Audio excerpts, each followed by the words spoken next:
On this episode of the Star Wars Time Show, Matt and Nick will continue their series on forgettable Star Wars characters. This week, they turn their critical gaze towards the Disney-era films and shows to highlight 15 characters that fans have forgotten. Kaz, Zuvio, DJ, are they on this list? Do you even know who I'm talking about? Stay tuned to find out who the dudes think have been deleted from your gray matter. Of course, the show will end with Question of the Week responses and the latest round of Top 5 Star Wars fan honest features. Punch it, Chewie.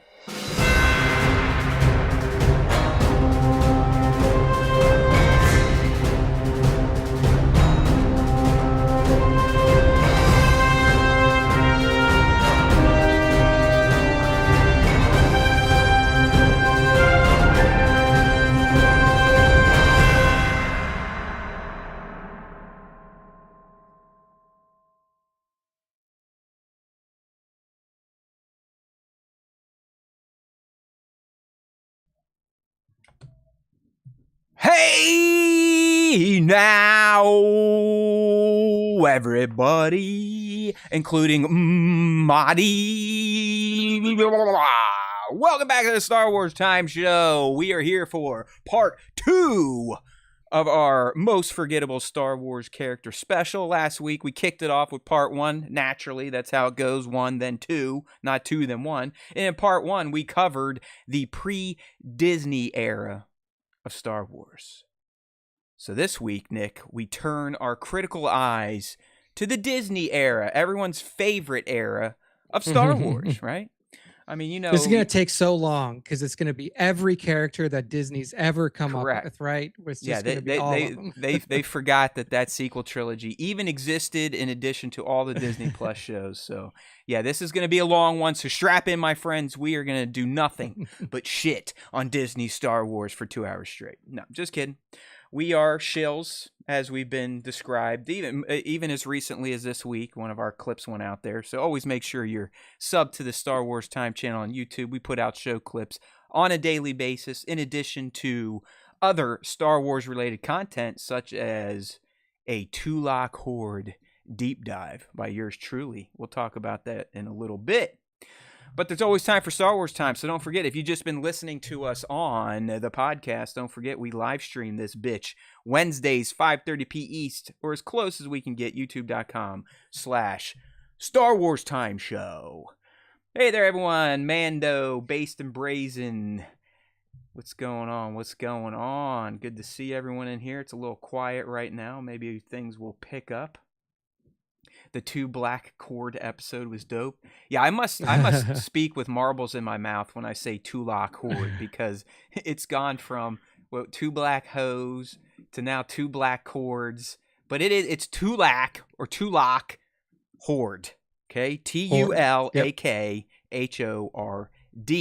Hey there, HK. How's it going? Welcome to the SWTS. So, there's no reason to keep BSing here. Let's get to the good stuff. We'll hit some Star Wars time here in a bit, but we always start the show with some Ask Us Anything. And then we'll talk a little bit about pop culture. What movies have we been checking out? Maybe some video games, Switch 2. I might have hooked my man up with a unit, and he's playing some games like me because we're better than everyone else, and we can get tech before everyone else because we're awesome. All right, Nick, let's see what the fans wanted to know this week. I know we got some good ones. I always get to see them a bit early.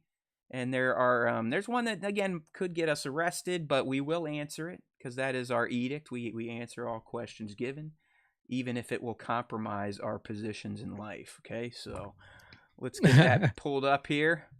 See what the fans wanted to know this week. If you ever want to get involved in Ask Us Anything, make sure you're giving us a follow on our socials. So TikTok, Instagram, YouTube, and Discord. It's all free. YouTube, you can pay if you want. We'd love you to pay.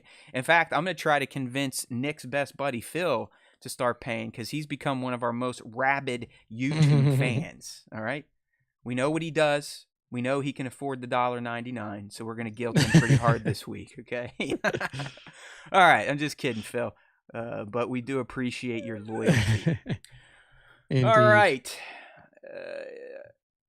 Yeah, no, he doesn't eat the Jedi Tulak. He's kind of a drainer like our other boy, Darth Nihilus. Except he's not really draining planets; he's draining bodies. But yeah, we'll talk a little Tulak here in a little bit. Hey, HK, we'll let you ask a question. Why not? HK's asking favorite Mandalorian helmet design, be it canon designs or custom ones you've seen.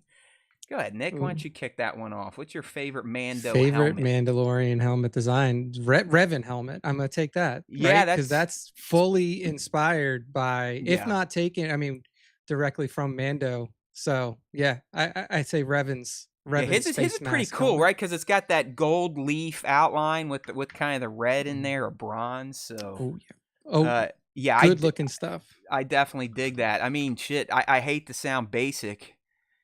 But I'm not going to lie, Din's full Beskar helmet, as plain as it is pretty iconic at this point in time. You know, most Mandos decorate those bad boys and style them out. So Din's simplicity stands out.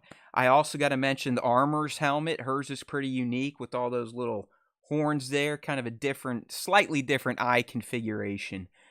But gun to head, I'm probably going, as basic as it is, I'm sorry, HK, I'm going Din's helmet. The Beskar one. I guess he always kind of had. No, he had a beat helmet before, or did he? When he was wearing Dursteel, did he have full Beskar helmet still? Yeah, right. He had the helmet. The helmet was still the Beskar, I believe. But everything else got piecemealed out. Okay. That's right, because he started with the shoulder pauldron, then when he got the full bounty, he got the whole deal. Okay, all right. He had the leg pieces and everything else. Based in Brazen saying pre-Vizsla. Okay, his was pretty cool too. Even some of the Mandalorians when they styled it after Lord Maul. I mean, come on, great question, HK. Thanks for asking here. And HK has taken the #1 fan spot in the vertical live stream. Right now, we've got Based and Brazen placed at 1, Mando Pirate at 2. Unfortunately, they're the only people playing today, so it looks like you gentlemen are going to win running away, and you won't even need to pay for victory this week. All right, let's get to the questions here. This first one is a good one, Nick, coming from Rippic __tan. Favorite Star Wars quote of all time versus a Star Wars quote you use way too often.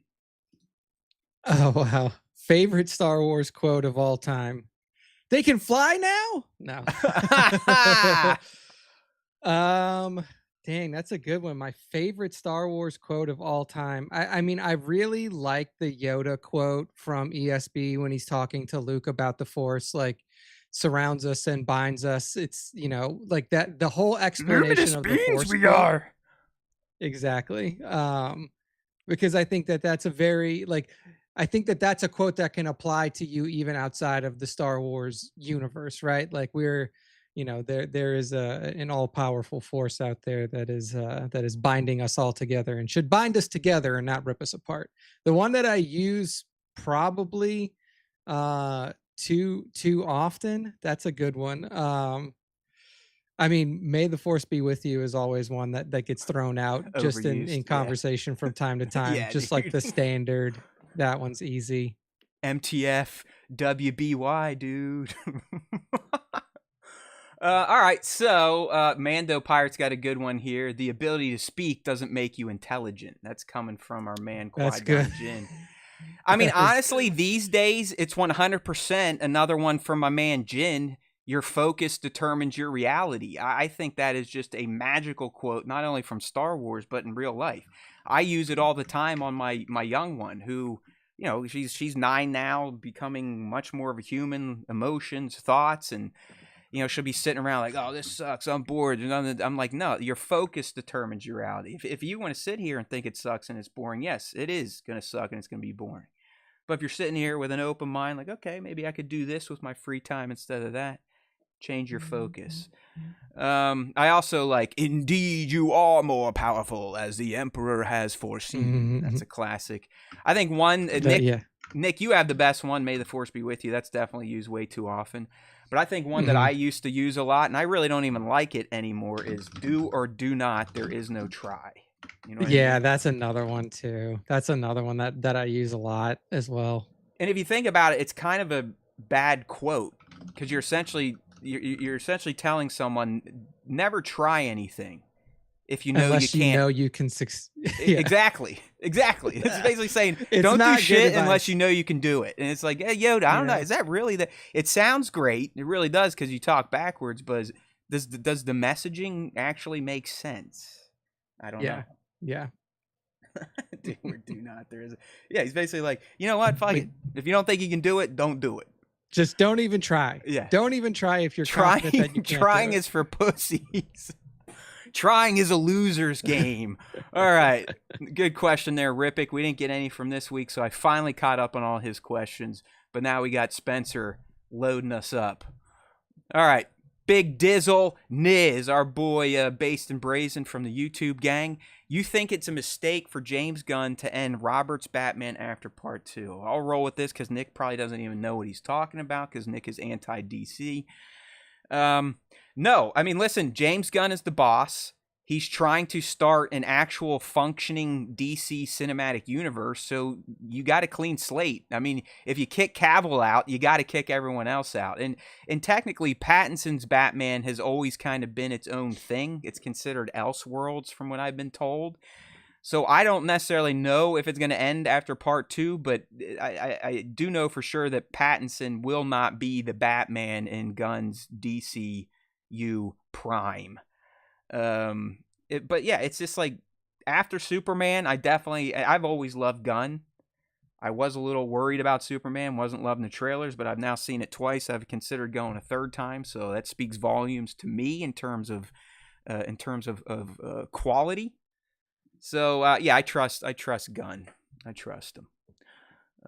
I do like the Pattinson Batman. I think it's good. It's very moody. I think he did a good job, and I'm interested in the sequel. And fuck, I love the Penguin from that universe. I mean, that show on HBO Max, Nick, I don't know if you guys check that out. You don't even have to like be in the DC. It's just a fantastic mob family crime type of film. Yeah, we watched the first few episodes, but I don't know. Like, I don't know if we were just like it didn't catch to us or whatever, but it didn't catch. It just didn't catch for either of us. All right. Yeah, I'd argue the Penguin is overall better than the movie. Colin just kills it. Hold on, we got paid here. Basin Brazen is cementing himself as number 1 in the main chat here. So thank you, brother. This is to me. Hey Matt, wanted to let you know there's settings to turn on membership gifting on your end. I'd like to support the show by getting you more members. Huh. Dang. There you go. I'm pretty sure I've turned on anything that can funnel money into our coffers, but I'll definitely look into that Based and Brazen. All right, buddy. I've got your back. Look at this. Base has seen Superman twice, 4D, 3D. Oh wow. So that's how you should get. You got a 4D, right, Nick? Down by you. Don't you have a 4D theater? Yeah, we do. We have 4D theater, so it's got like the moving seats and all that stuff. Yeah. Do they like shoot flames out and mist you too if that type of shit's happening in a film? Yeah, so they'll do like water spritzes, the seats move, everything like that. So if you've ever been to like Disney or Universal and they had one of those like interactive shows with the screen, it's basically just like that. It's pretty cool. Yeah, that's wild. Have you seen? I think it's in. I know one's in L.A. There might be some in Texas, but it's kind of a new bar concept where you're almost sitting in like a mini sphere, and they'll put on football games or wrestling pay-per-views to where it looks like you're in the event. Have you seen that place, Nick? I forget what it's called, but I haven't. I've like there was one type of thing that's like attached to the Rangers Stadium in Dallas that we went to, but it doesn't have that like encompassing effect that you're talking about, like the Vegas Sphere does. So I have not been to one of those. Yeah, that does sound pretty cool. I know if we had one in C-Bus, I would catch any major event that I didn't feel like watching at home because it feels like you are there. The power. I mean, I think a lot of this stems from the volume, to be honest with you. I think I would even argue parts of the Sphere probably use Volume S type of technology. So hopefully those people at Unreal, and like Jon Favreau said, hopefully he's getting some cash from that too. All right. Those damn Good theaters stuff. look like a mushrooms kind of. Yeah, 1,000%. I agree. Based and brazen. Good point there. Okay, moving on here. Cyan XTC. Well, speaking of mushrooms, how did you get into the herbal remedies? I'll be honest with you. I was kind of forced into it at 19 and New Year's Eve. I'll never forget it. I was bombed out of my mind. Someone stuck something in my mouth, and then the rest is history. So, I when I look back on that, we reflect on this a few weeks back with a question like, "What's some advice?" My advice would be, yeah, when you're in your teens and shit, don't get into that type of stuff. At least wait till you're out of college, maybe. But honestly, the true answer here is, and this is going to age me, but we all know I'm the old guy that screams at clouds on the show. So when I grew up, dare was a huge thing in elementary. Same for me. Yeah. DARE. They had like a bear and shit. Cops would come in and talk to you about the dangers of doing drugs. This is your brain. This is your brain on drugs. I mean, we had all those. These days, Nick, it's like, who cares about drug commercials? I mean, when we were growing up, thanks to Reagan and his wife, it was nothing but anti-drug. Like, if you even look at a drug, your brain's going to melt. So anyways, we had this DARE program that was supposed to teach you about the dangers of doing drugs. And what it did to me is actually increase my curiosity.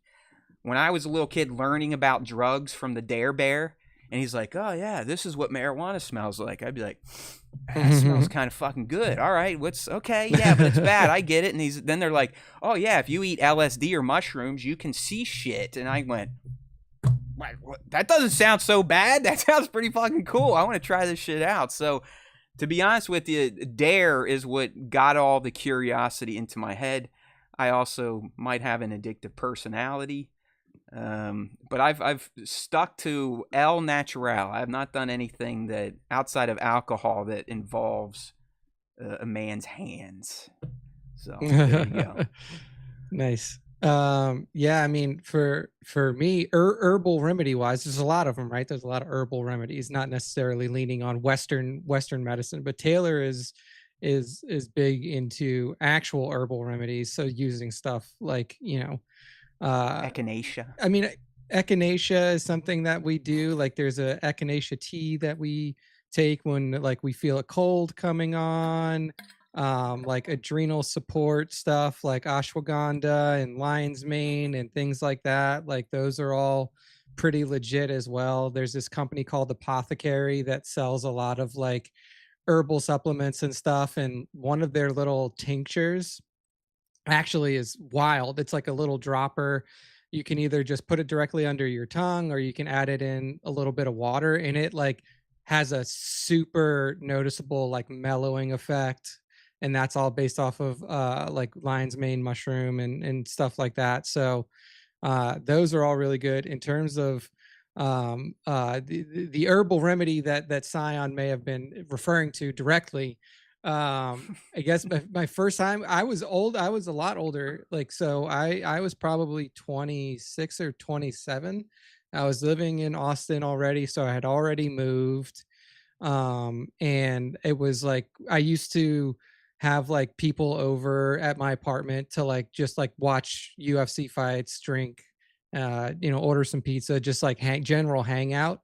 And I had never used it before, but my friend brought some over. We were sitting out on my patio, and I lit up for the first time. Then it was pretty chill. I mean, I was pretty drunk at that time already, so I don't recommend for your first time to be Oh drunk yeah, no, beforehand. that could have sent you into the spins for sure a little bit. Yeah, no, it definitely did. So not the best experience the first time, and I like stayed away from it for a little bit, but then probably 6 months later or so, I Yeah. tried it again without being drunk, and it was a much better experience. Were you a knee slapper? Like I miss those days. Like I mean, listen, it's I'm a medical patient. It's something that's been in my life for a while, but when I first started doing it, I would cheese so hard. I would be like, I'd fucking slap my knee. I mean, I would lose it. Like that was the best part about the early days of herbal remedies. I guess I never got like super giggly unless we were like all together as a group and like we were just kind of, joking around. Like I would laugh a little bit. But the thing that I got is like, I get like very analytical and like very, very interested in Yeah. like deep thought mode is how I get into Hey, it. So man, like there's a usually, spider on the window. I wonder where he came from. I wonder if he has a yeah. family. I wonder what his web looks So like. I wonder what he ate today. I mean, I will say this, that like one of my favorite things to do recently is like, take some herbal medication and then watch the like history Oh yeah, videos, like damn Skippy. history of life, evolution videos, stuff like Oh that. yeah. Like that just gets me going. I love it. So yeah, that's how I go. Michael Kramer asked me, "What's up, boys?" Says, "What's my thoughts on New Saints uniform?" My thoughts on New Saints. I always like the gold color rush uniform, so I'm a big fan. I'm glad they brought him back. Hey there, Kramer. Good to see you.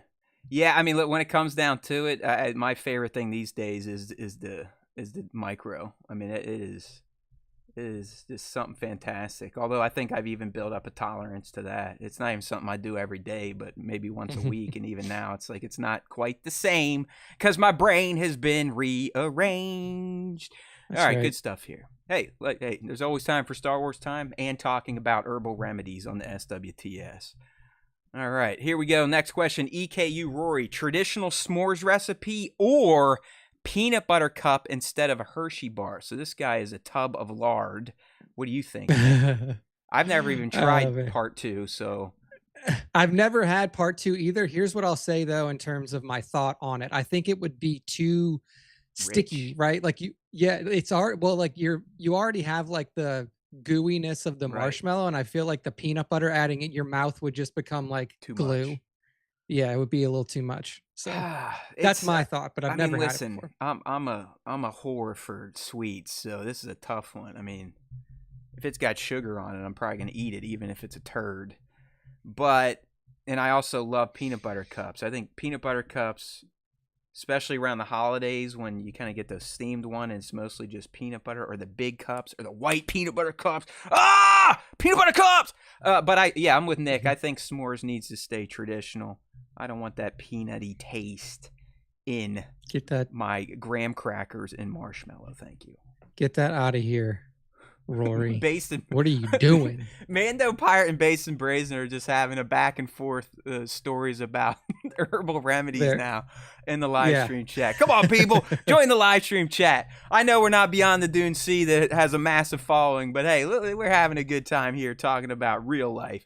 But kudos to them, man. Their channel has blowed the fuck up. They're clocking like 13 to 24,000 views on their live now, so they're big boys.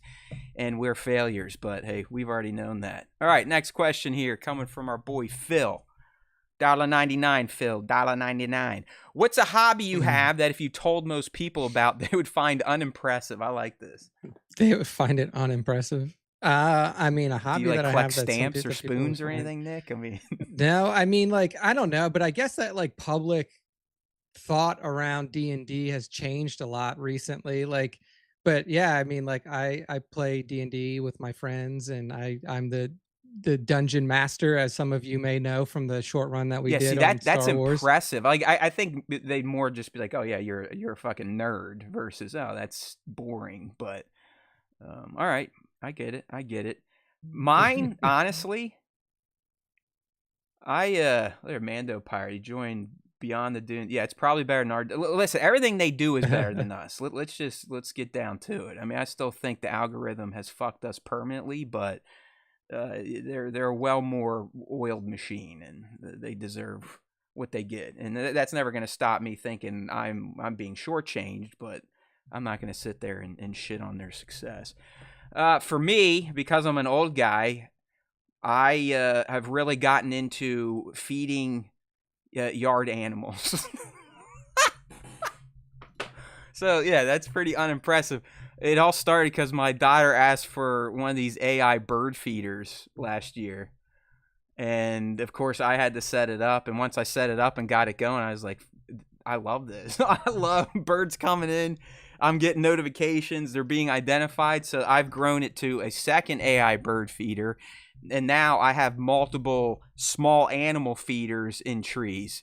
And every morning I get up and look at my feeders with the hopes of seeing a little squirrel in there with his ass on his food, picking up his nuts and eating them like a little person. So that's kind of what I've gotten into as I approach 45 here on Monday. Yeah, so definitely unimpressive. They call me the Snow White of the neighborhood at this point in time, though. Depends on the time of day. You might find all sorts of little beasts in my yard. Oh, Matt, what's it like having a youngling in the age of AI? It's fine. I mean, I've introduced it to her. I let her play around with chat every once in a while. She's created some images. I mean, listen, for people in her generation, if they don't know how to master it at a young age, they're fucked. I mean, I hope everyone realizes, whether you like it or not, if you don't know how to use AI, or if you're not using it right now, you're already behind. You're losing out on efficiencies, and you're going to get passed by. So that's that. I definitely regulate it with her. It's not on her own iPad, but she has dabbled when I'm in the room. Okay. Mac, what's the first book in the High Republic series? Nick, I have no idea. It's Light of the Jedi is the first one. Light of the Jedi. Okay. So if you want to start there, you can 10 minutes there. into the audio version, I was like, okay, I'm out. Next question for me. Matt, thoughts on the TJ Watt extension? Every one of these questions, Kramer, and get the same answer. Spend. Who cares? I want everyone in that front office fired at some point in the next 5 years. So I think they've made a lot of dumb moves. I love TJ, but let's be real. It's football. It's a business. He's on the decline. I don't know if he is. I'm glad it was just a 3-year deal, but in the end, anyone thinking Pittsburgh's going to do anything different this season is on drugs. Aaron Rodgers is not the answer. If they get to the playoffs, they'll still lose handily in the first round because, as I've said a million times, Mike Tomlin is a tired-ass coach. Get him the f*** out! And 1933 jersey, cool. Is that like the prison one they wear, or the blind melon little girl on the album cover? Sure. And Nick, you can have the last one. Who's Exar Kun? Exar Kun is an old school Sith Lord. This is like way back in the day, like Sith Empire time. I don't know exactly the years, but far before the Imperial era, far before the era where Sidious and Tenebris and in any of those came up. This was like thousands of years before the Battle of Yavin. He was like a very famous Sith Lord. I think he was one of the first Sith Lords that used a double-bladed lightsaber or something, somewhere around there. But he was cool. He was human too, I believe. I believe that Exar Kun was human or very, very humanoid. Right. Yeah. So this one again. All right. So again, this is a hypothetical. We're saying this hypothetically. If you were to commit a murder, how would you dispose of the body, Nick? How would I dispose of the body? Dang, that's a good question. Are you going like I don't know. I mean, like, and chopping it up and heading out to the ocean? You're gonna light it on fire? I mean, I guess, right? Like it's hard. Like I guess that one way like that you would try to think of is like, can you dissolve? Like you can't dissolve bones, can you? Like acid, I don't know right? Doesn't those acid baths turn you into gelatinous shit, right? Breaking Bad, didn't that one dude they put him in acid? There you go. So maybe that's some way that like reduces the amount that you have to hide. So yeah. Again, this is a disturbing question, but we are going to answer it. I've always, it's like, you gotta, no evidence, right? No DNA. So whatever you need to do to achieve that, the acid bath probably a good option. Maybe lighting them on fire and then taking a steamroller over the ashes to crush up the teeth and everything. So that's how you would want to do it. Got to get rid of that DNA evidence, if you know what I mean. So hopefully neither one of us commits murder down the line, because now they will have our ideas when the cops or the detectives look into our case. And the last one, and I'm pretty sure Nova may or may not have been partaking in herbal remedies when he asked this question. I like it. Why does Star Wars, this is what Nick thinks about, right? Why does Star Wars sound better than War of the Stars, but somehow Lord of the Rings sounds better than Ring Lord.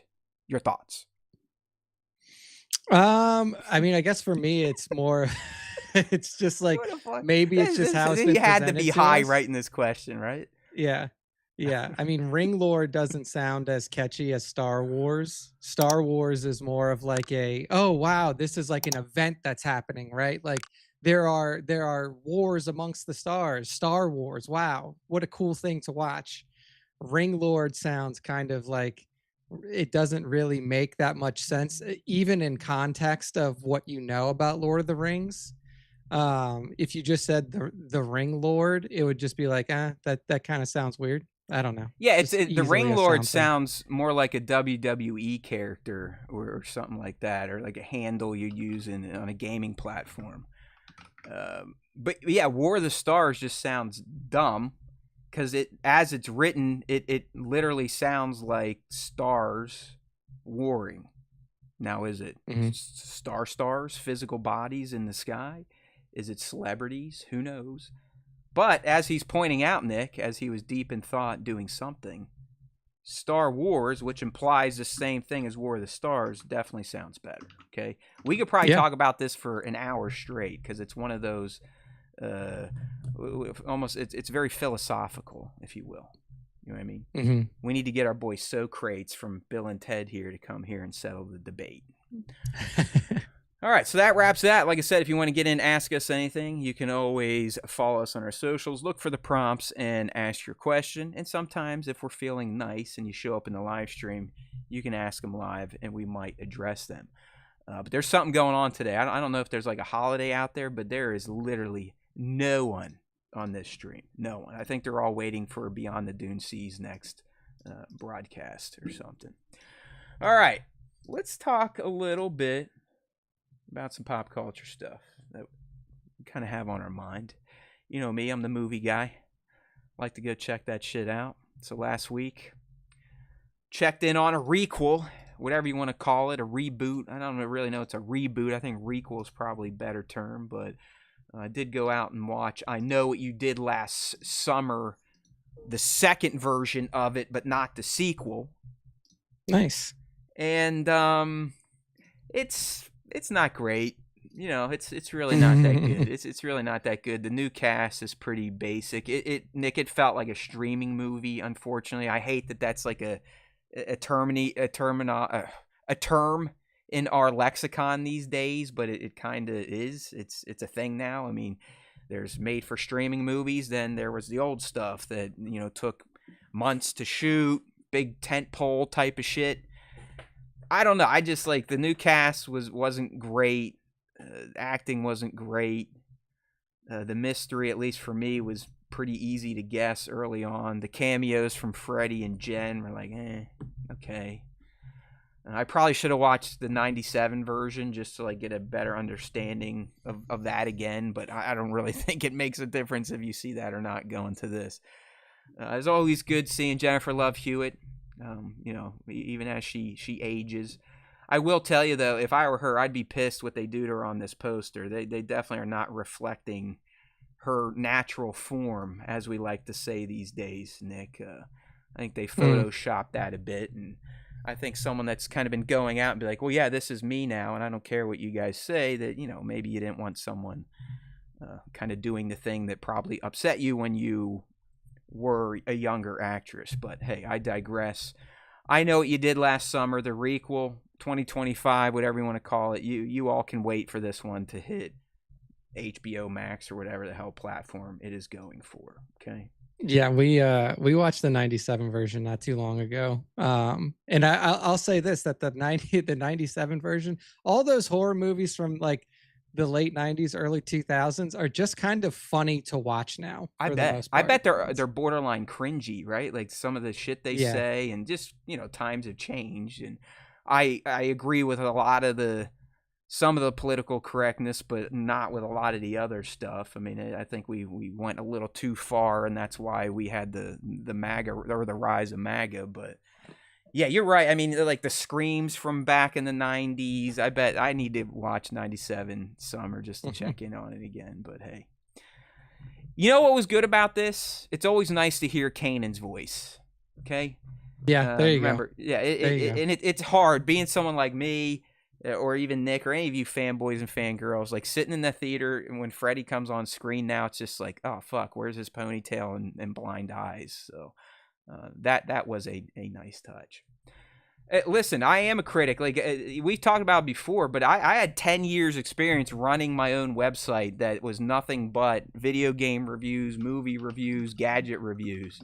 Used to get a ton of free shit sent to me, but like anything I start on the internet, it eventually bombed out. My 2-minute movie reviews never went anywhere, and yeah, I do think I'm pretty damn good at critiquing stuff without spoiling it. I'll just come out and say it. Call me a narcissist, call me an arrogant piece of shit. I've done a lot of this stuff, almost 16 years of talking on the internet.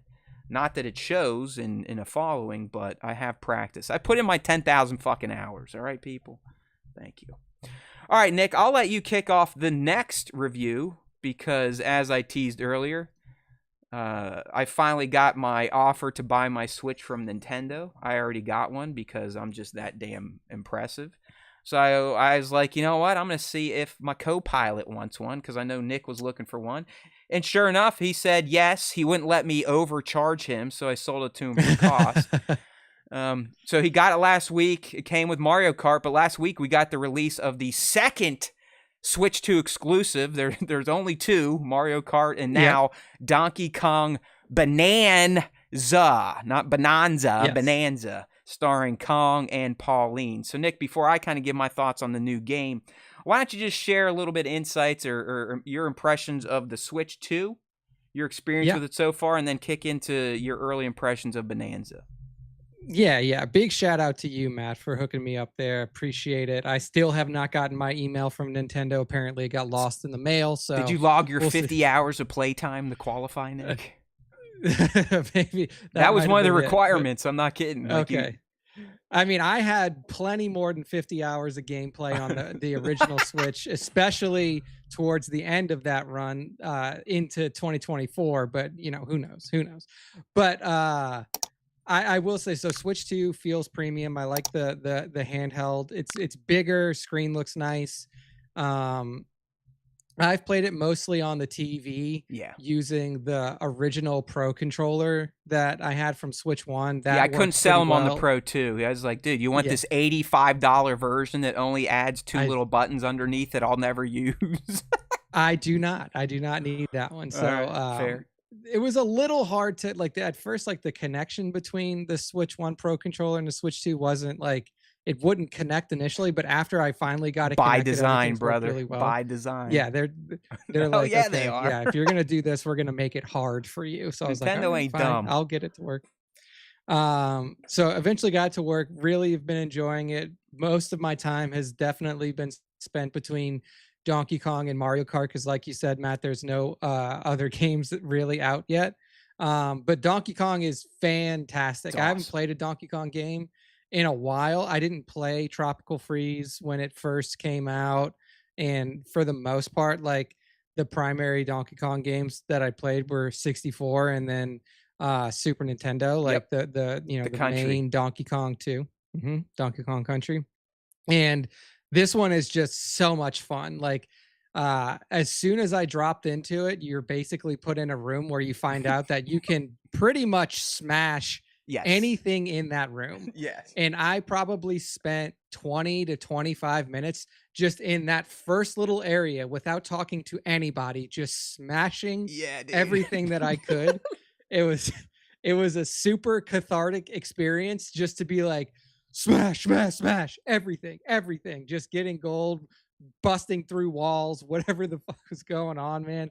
It was great. And then when I finally started getting into the game itself, I mean, it's super fun. It's listed as a platformer, but I don't really consider it a platformer. I consider it more of an action adventure sandbox game. Obviously, the levels aren't as large scale as some other action adventure games out there, Uncharted or anything like that you would typically associate with an action adventure game. But man, it's fun. Kong is super fun to control. Everything feels very fluid. Combat, interaction with the world feels great. I mean, it's definitely, if you're looking for like, oh, I'm waiting for like a really good game to play on Switch 2 before it comes out, it's already here. Like this game is, I assume is going to be one of the best games on this console for the next like 1 to 2 years to come at the very least.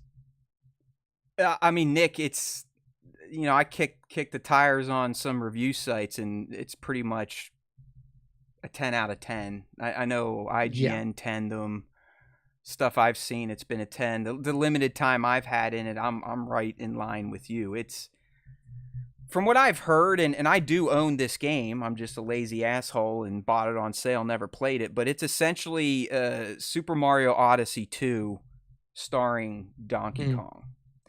So that's why a lot of fans are loving it. Yeah, I never played Odyssey, so I just dabbled. I think I played like a level or two. I 100% see the similarities. I mean, it's the same kind of thing, very open world, busting stuff up. And Odyssey, he has hat powers that allow him to do different things, kind of like we're unlocking in Bonanza. But I'm with you, man. It's like as soon as I turn it on, I was like, okay, how much of this can I actually destroy? And then you eventually figure out they had to put up metal walls for people like Nick and I to give you a visual cue, like, hey, asshole, quit hitting the punch button. That's enough. Like we can't make a world that is unlimited in terms of its scope. So I do love just pretty much, Nick, all his moves are punching. He has a straight punch, an up punch, and a down punch, and a jump punch. That's all he fucking does.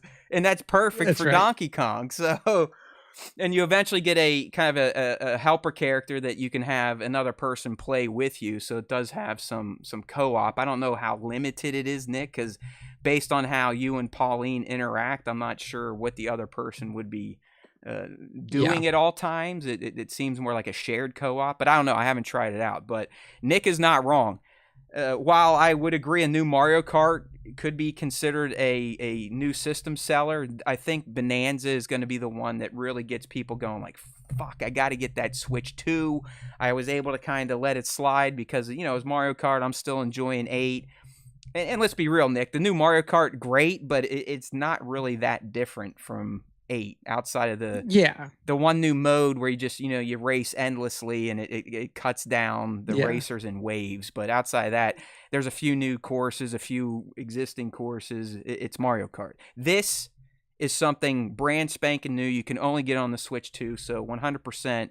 If you've been sitting on the sidelines going, Mario Kart's not doing it for me, not going to justify a $500 purchase, this is the game that's going to push you over the edge. Definitely. All right.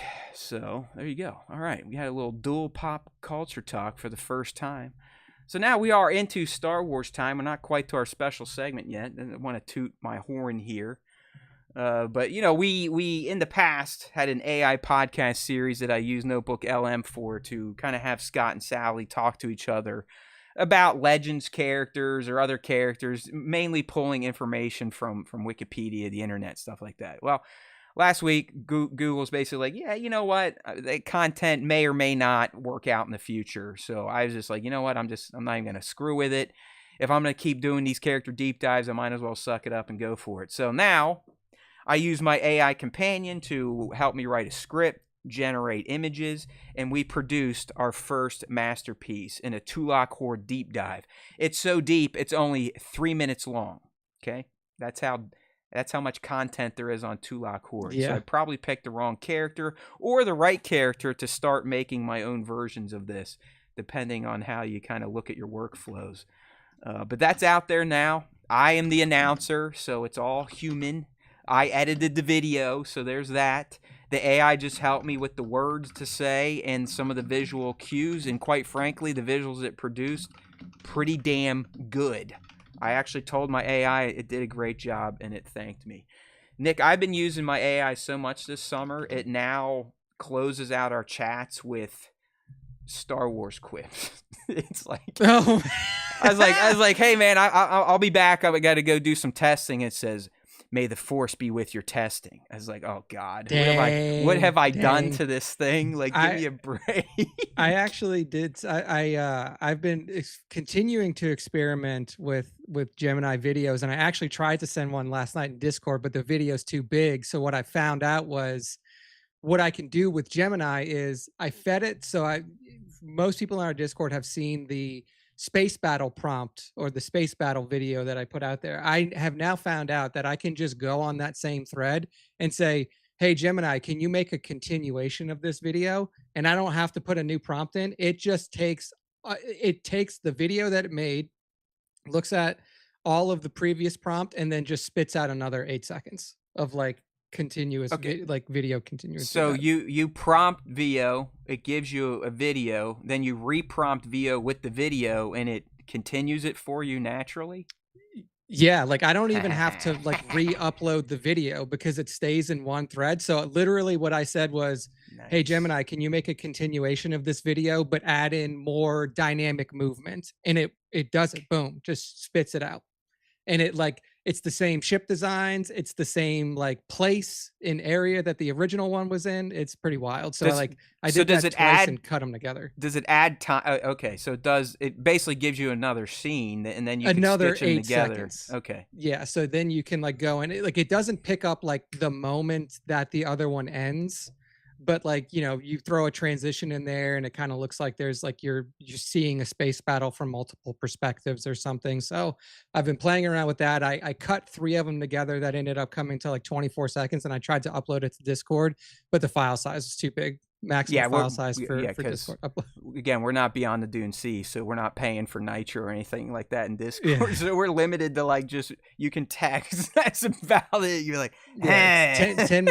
10 megabyte file limit. So, but if you are interested in that kind of stuff and it's like the way that Gemini works and with VEO3, it's actually really impressive. If you find like a prompt that spits out something good and you want to continue to work off of that, you don't even have to reprompt it. You can just say like, hey, can you continue this? I fundamentally think that if you do something like that, we should be able to upload that to YouTube.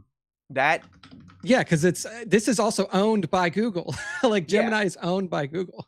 Yeah, I mean, I kind of understand mine where it's AI voices doing all this, but if you're creating a film or a short, you are the director, all right? You're just, you know, you're not the cameraman and the special effects person, but who cares? I don't know, whatever. It's not going to get us content strikes, so we might as well try it at some point in time. And I do agree. Like, I got the Tulok video playing. It looks better. It sounds better. It definitely took more time than I wanted to, but it is enjoyable. And that's the fucking double-edged sword of me making content for the channel.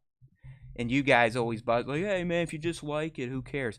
I do enjoy doing this shit, especially with AI. I love it. Like, we are best friends now, my AI, and we're tight.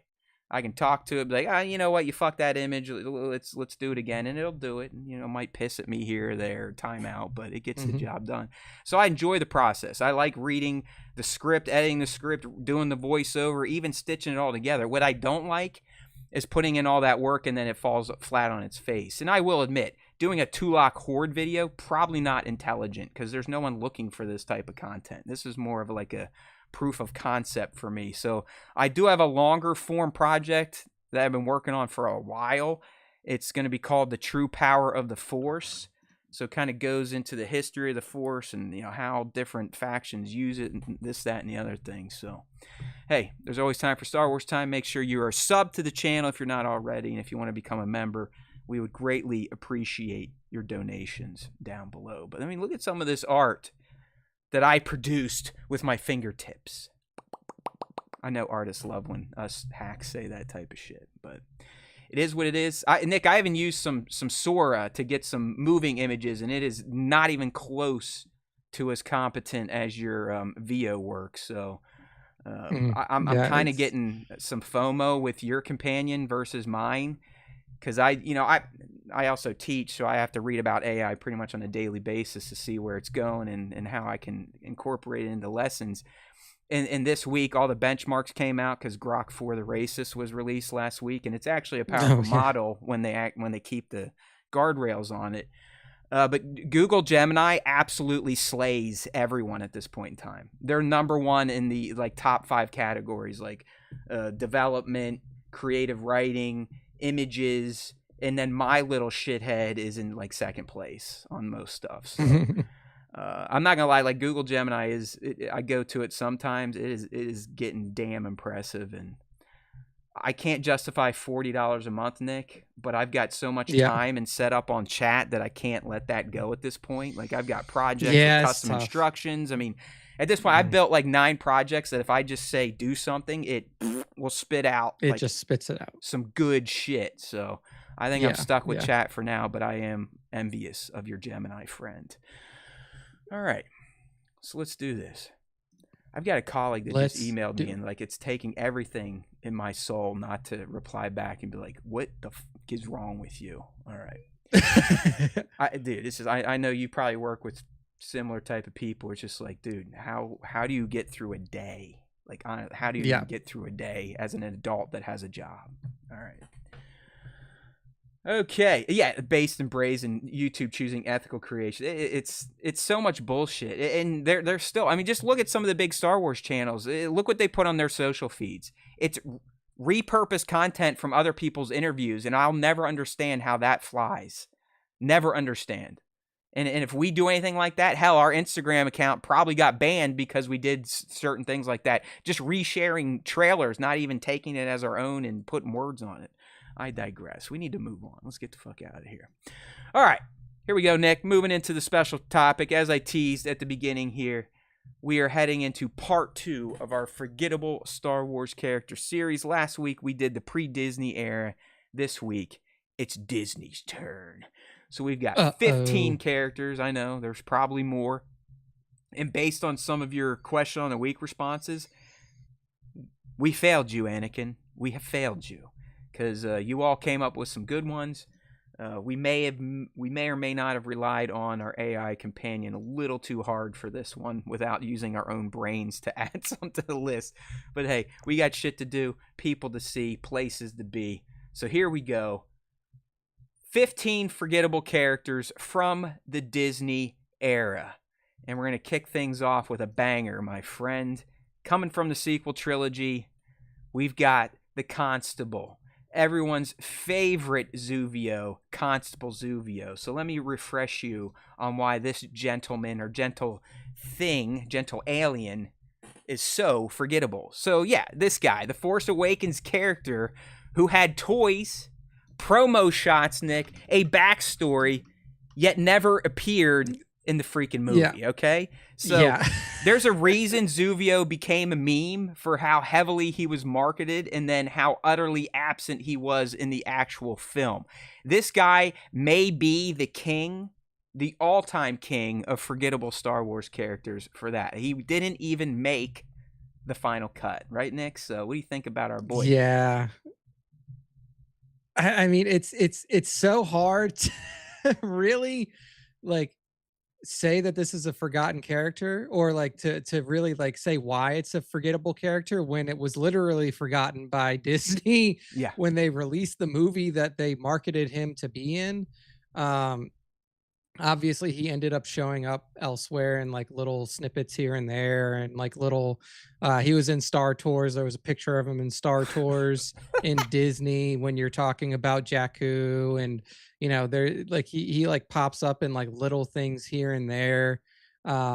Lego Star Wars Force Awakens, Star Wars Disney Infinity 3.0, like that kind of stuff. But yeah, I don't know. I mean, like it's really hard to like talk about this character when we literally like the only thing that you have to go off about him is just like some like little knickknack stuff that you've probably never seen or heard of, and just a fully, like I'm talking about a fully filled out Wikipedia page for a character that literally nobody has seen. No. Like it's where have you seen this guy is at Toys R Us when The Force Awakens came out. He was in wave 1 of the figures to be released. That's why, Nick, he has kind of persisted in the fandom as a meme. That is, it's because he was the ultimate peg warmer. It's like, here's Constable Zuvio, and everyone's like, "Why? Who's this? This person's not in the damn movie." And as League was saying, they don't even know who it is. Constantly Zuvio. That's what she's calling it. So I think that is an appropriate title for our first forgettable character from the sequel trilogy. All right, up next, let's just say this one has popped up on a lot of people's question of the week responses, and I'm talking about DJ, who was played by a big-time Hollywood heavyweight in Benny Del Toro. Benny even gave him a stutter, and that went nowhere. DJ may be the most forgettable part of The Last Jedi and the Canto Bight goofy subplot. Okay, he had potential as a morally gray scoundrel, but instead, he betrays Finn and Rose and vanishes from the trilogy without a trace. So, yeah, I mean, listen, I think when we all saw that Benicio was cast, it was like, wow, that's some cachet. And turns out he might as well have just been like Daniel Craig in The Force Awakens wearing a First Order Stormtrooper costume in the end, because it's a weird character. I didn't really dig the stutter. I don't know. I'm not sure why he made that choice and why Ryan let him roll with it. But then, he's just out, gone, deleted, never to be seen again. So, DJ, aka Don't Join. I don't really. Oh, I forgot that part. Holy shit, that makes him even worse. Don't join. That's why they call him DJ. But for me, like, my confusion around this character lies in the fact of what you said. Like, Benicio del Toro is a name in Hollywood, like, regardless of what type of genre you watch, like, Benicio del Toro is a name that you recognize for sure. And you had the opportunity to have a character that could persist in the universe if you wanted him to, but you chose to essentially turn him into like a bumbling idiot kind of guy who eventually coughs up what he says he's going to cough up with the codes to get into, or like get past the tractor beam for the big capital ship that Rey needs to get on. But I just, it's confusing why that character was dismissed within the same film from the guy who made him, aka, like Ryan chose to just get rid of this dude. And the more like, and I don't think that there was enough morality behind like, oh, look, he taught us so much and then he dipped, because he really didn't. It was just like, he's an asshole and we know he's an asshole, and then he left still being an asshole. Like, exactly. I could see it if it was like, this guy's a douche and gives you what he want, like what you want, and then like like there's a little bit of animosity towards him from the good guys, but then like he shows up and like ends up kind of helping you out in an unexpected way, and then you can kind of keep him along. Could be in the next Rey film. That Rey film ain't happening either, Cole Callan. Just take it to the bank. We'll see about that. But yeah, I don't know. Like, this wasn't, I feel like a character like this like morally gray hacker, like that's essentially what he was. They call him a slicer, but he's a hacker. Like, that could be somebody who was like useful to the resistance. He could have been a Han Solo, right? A fucking bum scoundrel they find, and then he realizes, like, you know what? My skills would be better served helping the little guy. No, he just, as Nick said, maintains the arsehole throughout. All right. Yeah, just weird choices. See you, DJ. You have been forgotten by us all. All right, up next on our list of the most forgettable characters from the Disney era Star Wars. And shit, this is a group of characters. They probably should have been number one. They're up there with Constable Zuvio, but even more tragic considering how heavily involved they were in Kylo's initial story, even in Rey's vision. We're talking about the Knights of Ren, all right? They were hyped as Kylo's elite dark side warriors, only to have them stand around silently and essentially posing until they finally get some action by getting wrecked by Ben Solo in The Rise of Skywalker. They looked cool, but they had all the depth of a Hot Topic window display, as we like to say at SWTS HQ. So, yeah, man, I mean, listen, these guys were marketed. Look how far they went into designing individual unique looking costumes. I think a few of them even got names. They're supposed to be this big force behind Kylo, and really outside of the comic books where they get flushed out and you actually get to meet Ren, the original Ren, they're nothing burgers. And Yeah. JJ tried to salvage them in Tross, but outside of ganging up on Chewie and cheating there, they literally just posed on a plateau while a helicopter did a cinematic shot. And then Ben kicks the living shit out of him at the end when he decides to be a good guy. So huge waste Yeah. of potential, highly forgettable, even though they look pretty damn cool.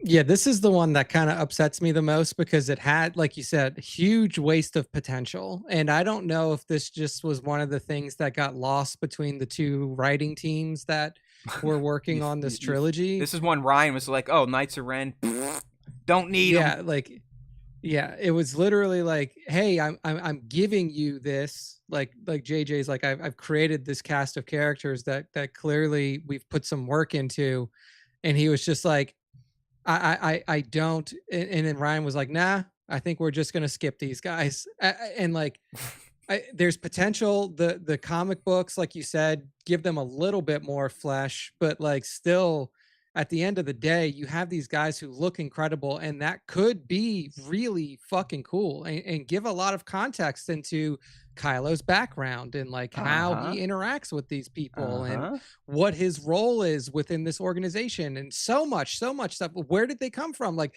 going into the Wrens and everything that you mentioned. Like I don't know why Ryan didn't feel like they needed like that they couldn't fit into his film. I don't know if like perhaps TLJ was basically like already pretty fleshed out.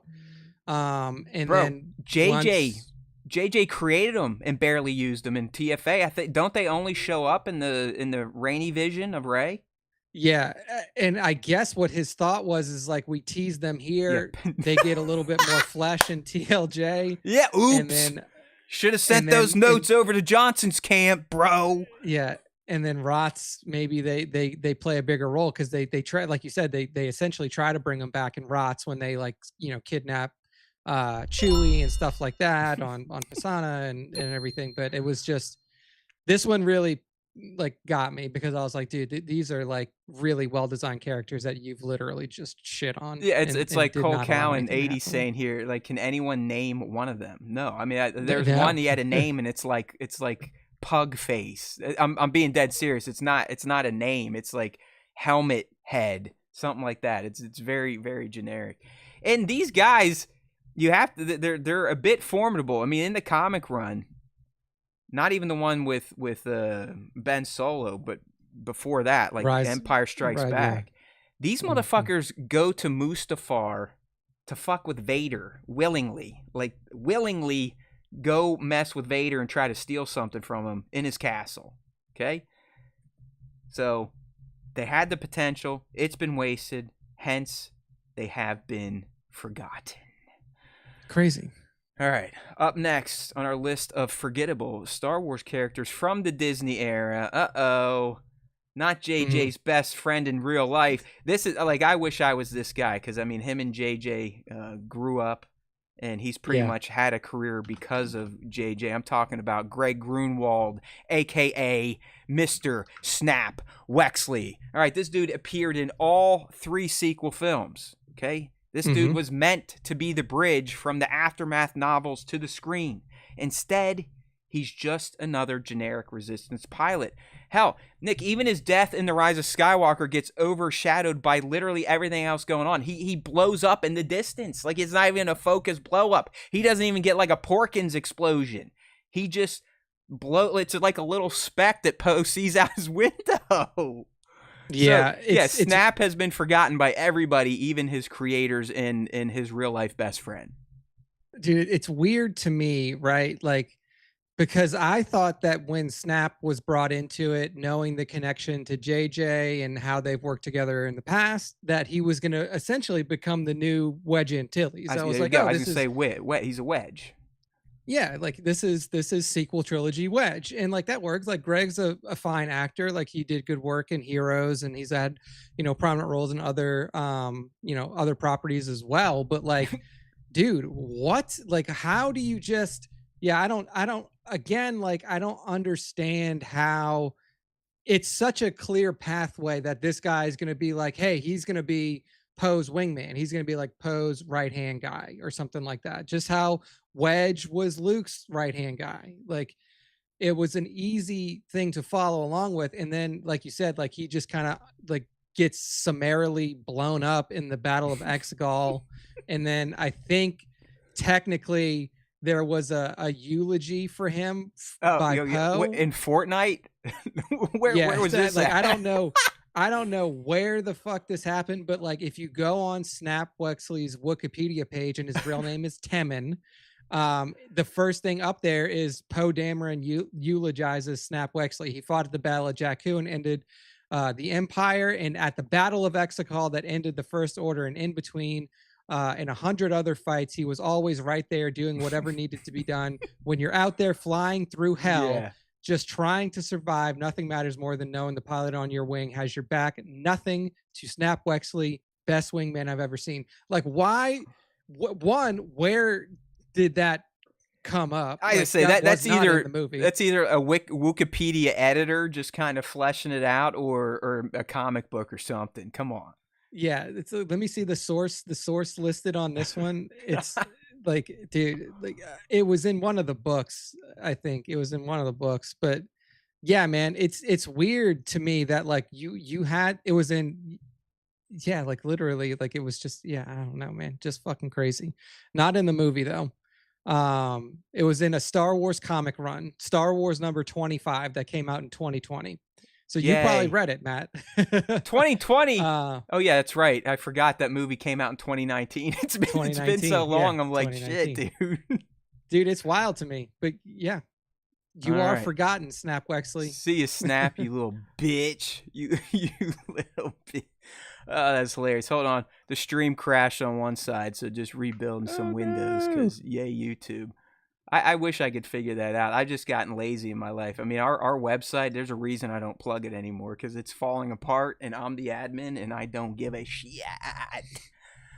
All right, Nick, like you said, Snap, beat it, pal. You have been forgotten. Up next on our list, we got Darcy.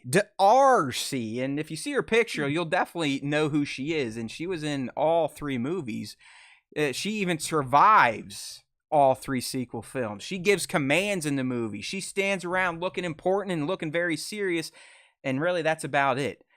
Guess what, Nick? Her title is Vice Admiral Darcy. But she feels more like the ultimate placeholder resistance leader. Like insert resistance leader here in the storyboards. She didn't have any real arc, no memorable lines, and there's really no reason to remember her. I think the only thing that caused some fans, a certain group of fans, to notice her is she had like a brief hug with a female at the end of The Rise of Skywalker, and that upset some people. Oh no. So that's our friend Darcy, a forgettable resistance leader. Yeah, Larma. So her first name is Larma Darcy. Larma Darcy. To me, this is the feels token gay character. Yeah, that's right. Yeah. Oh my god. But to me, she's most like Torrin Farr, right? Like Torrin Farr, who had much less screen time than Darcy, but kind of filled the same role as like Torrin's even more. Like I'd say even more memorable than Darcy here. Yeah. At least at least you know her line like fire. Stand by, ion control, fire. Like boom, got it. But yeah, I mean it's another one of those things. It's like you're not gonna like every character is not gonna be memorable, right? Like there's characters that are supposed to be in there that are just like, hey, they play their role, you're probably not going to remember them, whatever. But this one felt like it could have been a little bit more forward since she was in multiple I believe she was only in TLJ in Rise of Skywalker and Tross, but I feel like she could have had a little bit more of a prominent role given the fact that we focused on the resistance a lot during those films.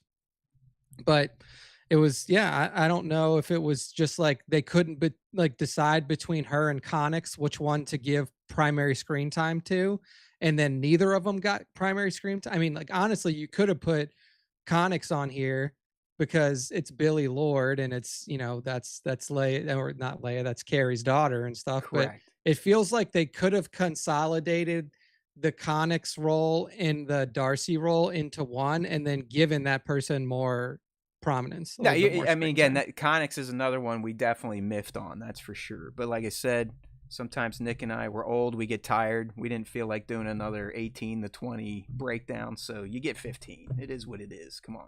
We're old men. Like I said, if you want quality, you know what channel to go watch.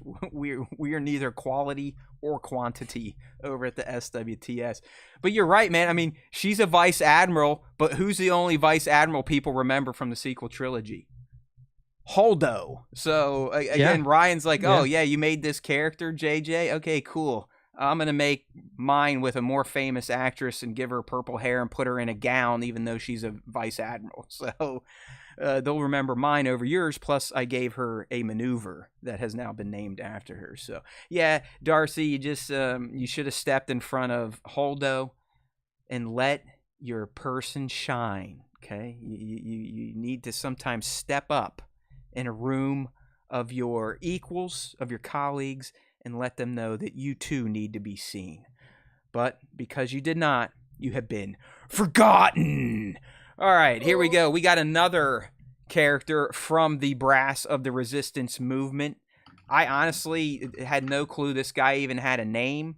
I remember him from Crate. I don't think he's the salt licker, but he definitely is standing there in the trenches. And we are talking about Major Emmett. So he, again, like Darcy, was in all 3 sequel films. He was in books. His full name is Major Calhoun Emmett.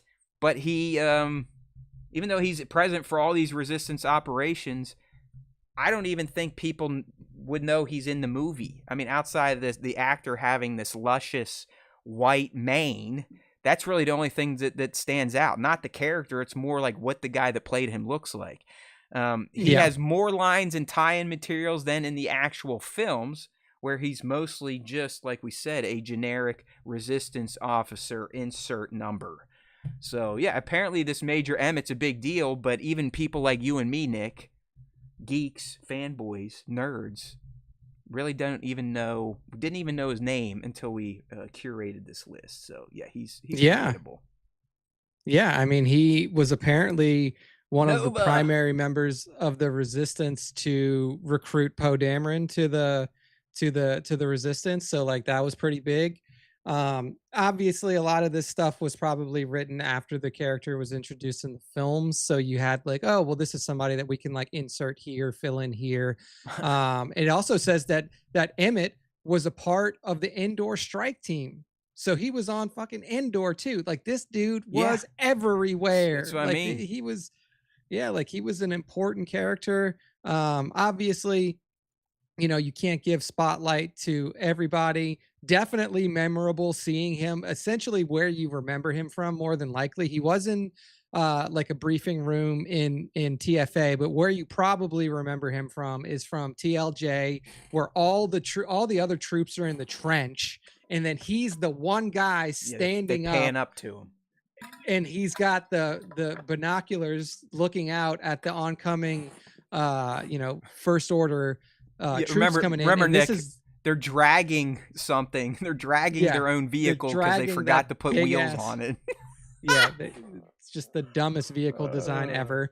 But I think that's also one of the first times that you see the red surface level of Crate as his footsteps leave behind red imprints. So, well, there you go, Emmett. There's your contribution to Star Wars lore. You are red footstep guy, binocular guy, which henceforth makes you forgettable guy. So, see you later, pal. You have been deleted from our gray matter as super fans. I can't believe we're going to do this to one of the most iconic characters from the sequel trilogy. He does have a full name. I'm going to try to pronounce it as I introduce what everyone has affectionately or cheekily called Broom Boy. His name is Talisibeth Enwadung Esterhazy. I don't even know what the hell that means or what drugs the person was on when they came up with it, but that is an insane name. So we'll just stick with Broom Boy, all right?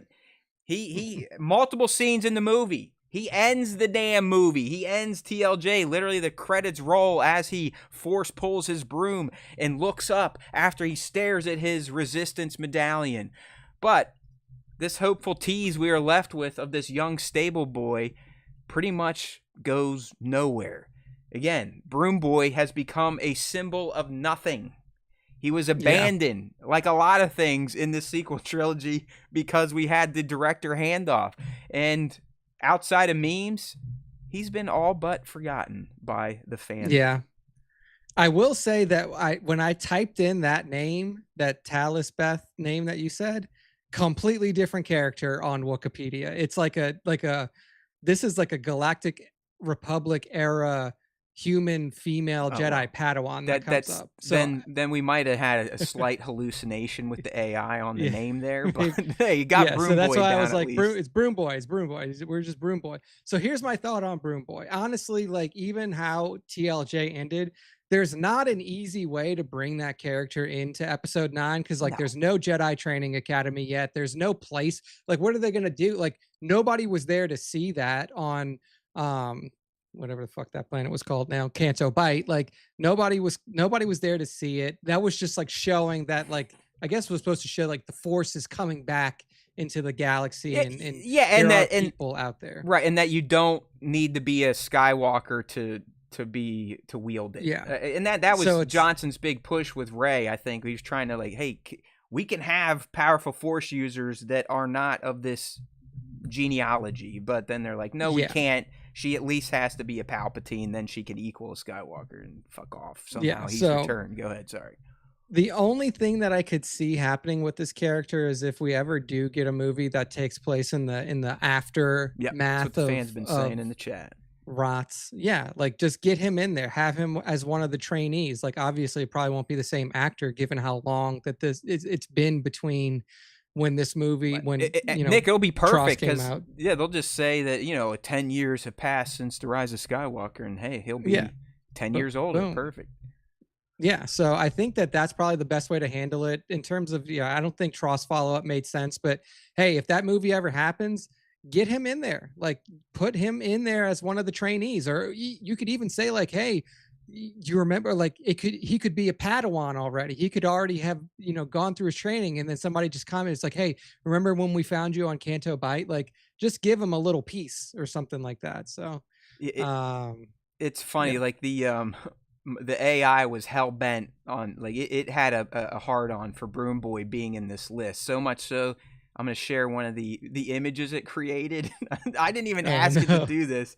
It is fantastic. Look at this shit. Dude. All right, it's up on the stream now. Look at that. Remember me? It's Broom Boy in a Jedi tunic, and his broom is like a lightsaber. It is fantastic. The only reason I didn't keep it is because my AI we worked through it a bit yesterday. It's really having a problem putting text on images and actually having the text not be clipped out. And I'm like, hey, asshole, why do you keep doing this? Because these are great images, but you're screwing up the text. But look at that. That is some fantastic. Honestly, Nick, this could be a meme even with the remember being cut off, because it just kind of adds to the forgetfulness or forgettableness. It almost looks like the bristles on his broom are like little lightsabers. That's what I mean. That's the new weapon. That's the new weapon is the light broom. I applauded the AI. Like, I'm like, you know what? That's fucking cheeky as hell, but can you please get the damn words where us humans can read them? Outside of that, even ChatGPT is trolling Broom Boy. So this was unprompted. I did not ask for this image. I asked for ideas to use for thumbnails, and this is where the AI went. So that was awesome. All right, back to the list here. Sorry, Broom Boy. You have been forgotten. All right, so we're going to move out of the sequel trilogy, and now we're going to kind of turn our eye of Sauron to the Star Wars stories, the Disney Plus shows, that type of stuff. So characters from there. So first up from that genre of Disney Star Wars, and this is one we ended up running with them, and it is Bodhi Rook. All right, Bodhi Rook. Yeah. Okay, this is the pilot, if you forgot. He's a pilot that defected from the Empire in Rogue One and really should have been a standout character, famous actor playing him. But outside of that, we mostly get this nervous energy Bodhi. You know, Hmm. he especially after he gets Borgali'd, he's even more damaged in the head. So his arc feels limited at that point. It kind of gets buried under the stronger leads of the Rogue One strike team. He's definitely crucial to the plot, but still, for the most part, lack of dialogue, whatever you want to say, kind of feels like an afterthought. So I think, you know, we could have found other characters versus Bodhi, but if you really do think critically about this character and kind of how he was initially presented, he does kind of fall off the map in Rogue One. Yeah, I mean, this is the best one. In my opinion, it's the best one to choose from Rogue One because, like, you remember Baze, you remember Chirrut. The way they went out was just wild. Like, it's a very memorable death. You remember Cassian, you remember Jin. Obviously, Cassian has a lot more now that's on film and out there for people to look at. You remember all of the different characters that were associated with the Rogue One strike team, even the ancillary characters. But Bodhi really is, even though he was kind of like the linchpin first one, he's the one that, like, he died essentially because somebody threw a grenade in a ship and he couldn't get out. Like, Yep. and like his death was like not memorable, whereas everybody else on that strike team went out like a champ. And like, And it's wild, it's, Nick, because he did have a crucial plot move before his death. yeah, Like, he gets those comms going. Without what Bodhi does, yep. nothing happens, but it's a very unceremonious end for this character. Yeah, definitely. And I think that's what really screwed him. Like when you have Chirrut and Baze going out with the essentially like, I'm one with the force is with, like, that, you're never gonna forget that. Hell And yeah, then dude. like Cassian and Jen on the Another beach, the one. explosion come, boom, gone. Like, Hell, even and even then you're Krennic like, gets sniped by fucking Tarkin. Like, Tarkin literally yeah, aimed the laser, ensuring he was gonna directly hit Tarkin before the beam hit the planet. yeah, yeah. Krennic got absolutely blasted. So He got yeah, I range mean, Saw troopered, Gerrera. just like Cassian did at the beginning of Andor season 2. Exactly. So yeah, I mean, like, this dude, like, really good role, very important to the plot of Rogue One and to the ending that we saw, like you said, getting comms up. But like, honestly, he just, after, like, he just wasn't a memorable character when it comes down to who he was put next to, and that's just how it goes. Just how it goes. Yeah, Cole. We like I said, he did play his part, but as Nick said, if you really think about it, when you think about the other heroes of that strike team, he is forgettable. So much so, he was the only main character that Hasbro did not make an action figure of from Rogue One when it initially Dang. came out. They eventually released a Bodhi Rook, Nick, but it might have been 3 to 4 years after the film. So that Yeah. kind of proves our case here. Even the toy manufacturers forgot about him. Yep. So sorry, Bodhi. Sorry, Cole. He's staying in the land of the forgotten characters. Okay, I lied. That was from the Disney standalone movies. Now we're moving into Disney animated series, and we'll eventually get to the live action. So let's see who we can find to be forgettable from the animated series. So, you know, think like I guess Rebels would be in there, Bad Batch, stuff like that, Tales. All right, looks like we're going the Bad Batch. And this one I will agree with, Nick. I mean, she kind of played a major role in the first season and a little bit in the second, but by the third, pretty much forgotten. We're talking about Sid, okay? She was the Bad Batch's sketchy mission giver early on, so she did appear often in many episodes. But really, most of us just remember her as being selfish and hard to trust. She even betrayed the Batch, but it didn't quite feel as emotionally taxing as it should have. She more or less felt like a recycled trope of a character than just a unique Star Wars character with personality. And I do agree with this. I mean, she was kind of a main. She was getting it into it, even philosophizing sometimes with Omega and in the Bad Batch. And yes, she did betray them, but that's it. Like, it just disappears. The Empire never goes to her. I mean, she just completely gets deleted from the last season of the Bad Batch. So highly forgettable. Yeah. Honestly, I put this more on the last season of the Bad Batch because there were a lot of misses in that season, in my opinion. Like, I enjoyed the show up to the last season. I think the last season they either felt rushed or they knew that it wasn't continuing, so they were just trying to, whatever, just Agreed. like finish this thing up, boom, get it done. I do think that Sid was relatively interesting when you were first there. Like she was really like she was a character that opened up to Omega early, and really got the batch to kind of lay their guard down leading up to that betrayal, like you had mentioned. It would have been really nice to see like a comeuppance for her at the very least in season 3, like something that actually closed out that character's storyline and said like, oh look, this is what happens when you She should betray the have good got. Yeah, guys. she should have got. Yeah, like Crosshair comes up to her when she's looking for, when he's looking for the batch or something like that, and gets info, and then she gets taken out, or something to summarily end her character Bro, arc. we But didn't even see her betrayal. Let's just discuss. Like yeah, the CX is like, oh yeah, I talked to the old man Dell. It's like, okay, well I guess Sid ratted him out, and that's it. Like literally, just they didn't even let her do the betrayal on screen. yeah. So I'm not really sure what happened in that last season and what like led to the decisions creatively that was going on there, but I appreciate that she had a decent little arc in the earlier parts of Bad Batch, but definitely got to a point where it was the writers even forgot her. They were like, all right, well, we don't have time to wrap up her story in any meaningful Well, way, like so you just get said, out of here. they forgot a lot of things, like They Cody's forgot a lot ultimate of things. fate and Echo just chilling. It's like, it is a shame. You are right. I mean, I think I was a little more soft on Bad Batch final season than you were when we were living through it. But with hindsight, I love the stinger. Older Omega saying goodbye to her dad. But outside of that, it's like, meh. Did not quite live up to my expectation. All right, Sid, you are forgettable. Let's see the other forgettable animated characters we may have. Oh, no! Say it ain't so! Say it ain't so. This one hurts. This one hurts Nick and I because I think we were the only 2 Star Wars creators on this freaking planet that actively covered Star Wars Resistance. Literally so much so that we had a dedicated show just to Star Wars Resistance. This was back in the day when we were nuts and we'd record, 2 or 3 shows a fucking week. This was before we live stream, but you look on our channel.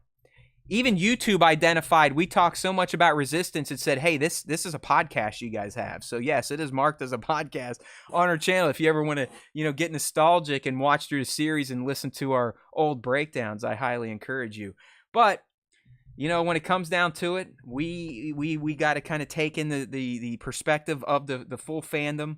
Resistance was not loved, meaning it probably had a lot more forgettable characters than the one I'm about to talk about. And this one does hurt me because I loved Kaz. I found him to be a unique character, a unique lead. I always called him like the klutzy hero because he always fucked something up before he got a win in every episode. Plus, his voice actor, Christopher Sean, actually would engage with our socials because we covered Yeah. Resistance. So, us, we're shills. We'll definitely say whatever they want when they engage and make us feel seen. But listen, I mean, he was Resistance lead. He's the lead character, but somehow he, to most people, was one of the least interesting characters from that series. I mean, he was meant to be the next generation's underdog hero, but his goofy tone and inconsistent writing made him feel out of place even on his own show. So, as we have teased, most fans were not like us. They didn't even start the series, let alone finish it. So, as painful as it is to say, Kaz is, sadly, Nick, highly forgettable to the fandom. Yeah, I mean, like you said, this show is forgettable. Honestly, like I didn't think it was necessarily bad. It was definitely aimed at a younger audience. So the people who engage with Star Wars the most, especially around this time, like Star Wars was heavily trafficked by like older or like original trilogy, prequel trilogy fans at that time, and like the younger crowd hadn't really come back to it yet. But he was a very unique like type of hero, like a bumbling kind of like it was that hero where he would just like accidentally fix things, or like he would just stumble into a solution or something like that oftentimes. So um it was such a weird show to watch, Resistance, knowing that it was also like a link within the sequel trilogy. But yeah, Kaz overall, he was entertaining to watch to a certain degree, but then after that, like once the show was clearly not a success, they just kind of let him go and really chose to just like, keep the character around in a roundabout way. I think his father showed up later No, in his live father action. may show up on this show tonight, Nick. That Okay, is very true. there's That a is little very true. tease But for yeah, everyone there. Yeah, it's but a yeah, bummer. Kaz Poor didn't make it. Kaz. Sorry, pal. You're forgettable, as was your entire series. That was meant to be kind of a companion to the sequel trilogy until they're like, you know what? We don't even need to keep going after. Because Nick, does it go all the way up to TLJ or through TLJ? I think it goes It through TLJ, doesn't it? It from what I can remember, I don't think it goes through TLJ, but it goes up to or at the very least, you see the destruction of the Hosnian system, and you see Definitely, like, definitely. yeah, you see that projected. You get Hux's speech when that happens.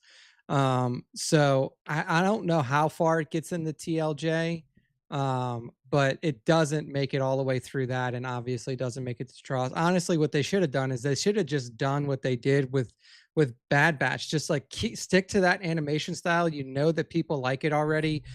Take out like and just make it for that same audience that Clone Wars was for. Okay, Like so it does just go do through the that. end of TLJ, confirmed from Oh Based and wow. Brazen. Yeah. But again, Yeah, they just it's quit. Like everything else in the sequel trilogy, like, yeah, who cares? Why bridge TLJ to Tross? We don't need it, even though we just did it for TFA and TLJ. Hey, we have many yeah. episodes where Nick and I lament some of the creative decisions made with the sequel trilogy at the top. Not just blaming Kathy, but Bob, everyone involved when they hatched that thing. With hindsight, yeah, we're all geniuses, but damn, they needed us in the room back then in like what Yeah, yeah. 2015 or 2012, whenever all Yeah. this was being planned out. Okay, Just like simply to ask the question, have Ryan and JJ not talked to each other? right, Like yeah. that's Are the these only question guys? that need to be asked. Do they even have a working relationship? Are there agreements? Are there things you're forcing them to continue on throughout the trilogy that you know need to be there? No, fuck it. They're artists. They'll figure it out. And sure enough, they did. All right, so we have one. No, just kidding. We're going to be moving out of the Disney era animated films to find more forgettable characters from that era. Now, finally, as I teased too early, we'll be looking at the Disney Plus live action shows. All right, and we are starting with a character that debuted in Mandalorian Season 3. Seemed like they had a pretty big role, played by a somewhat known actress. She's popped up in other big sci-fi type of projects.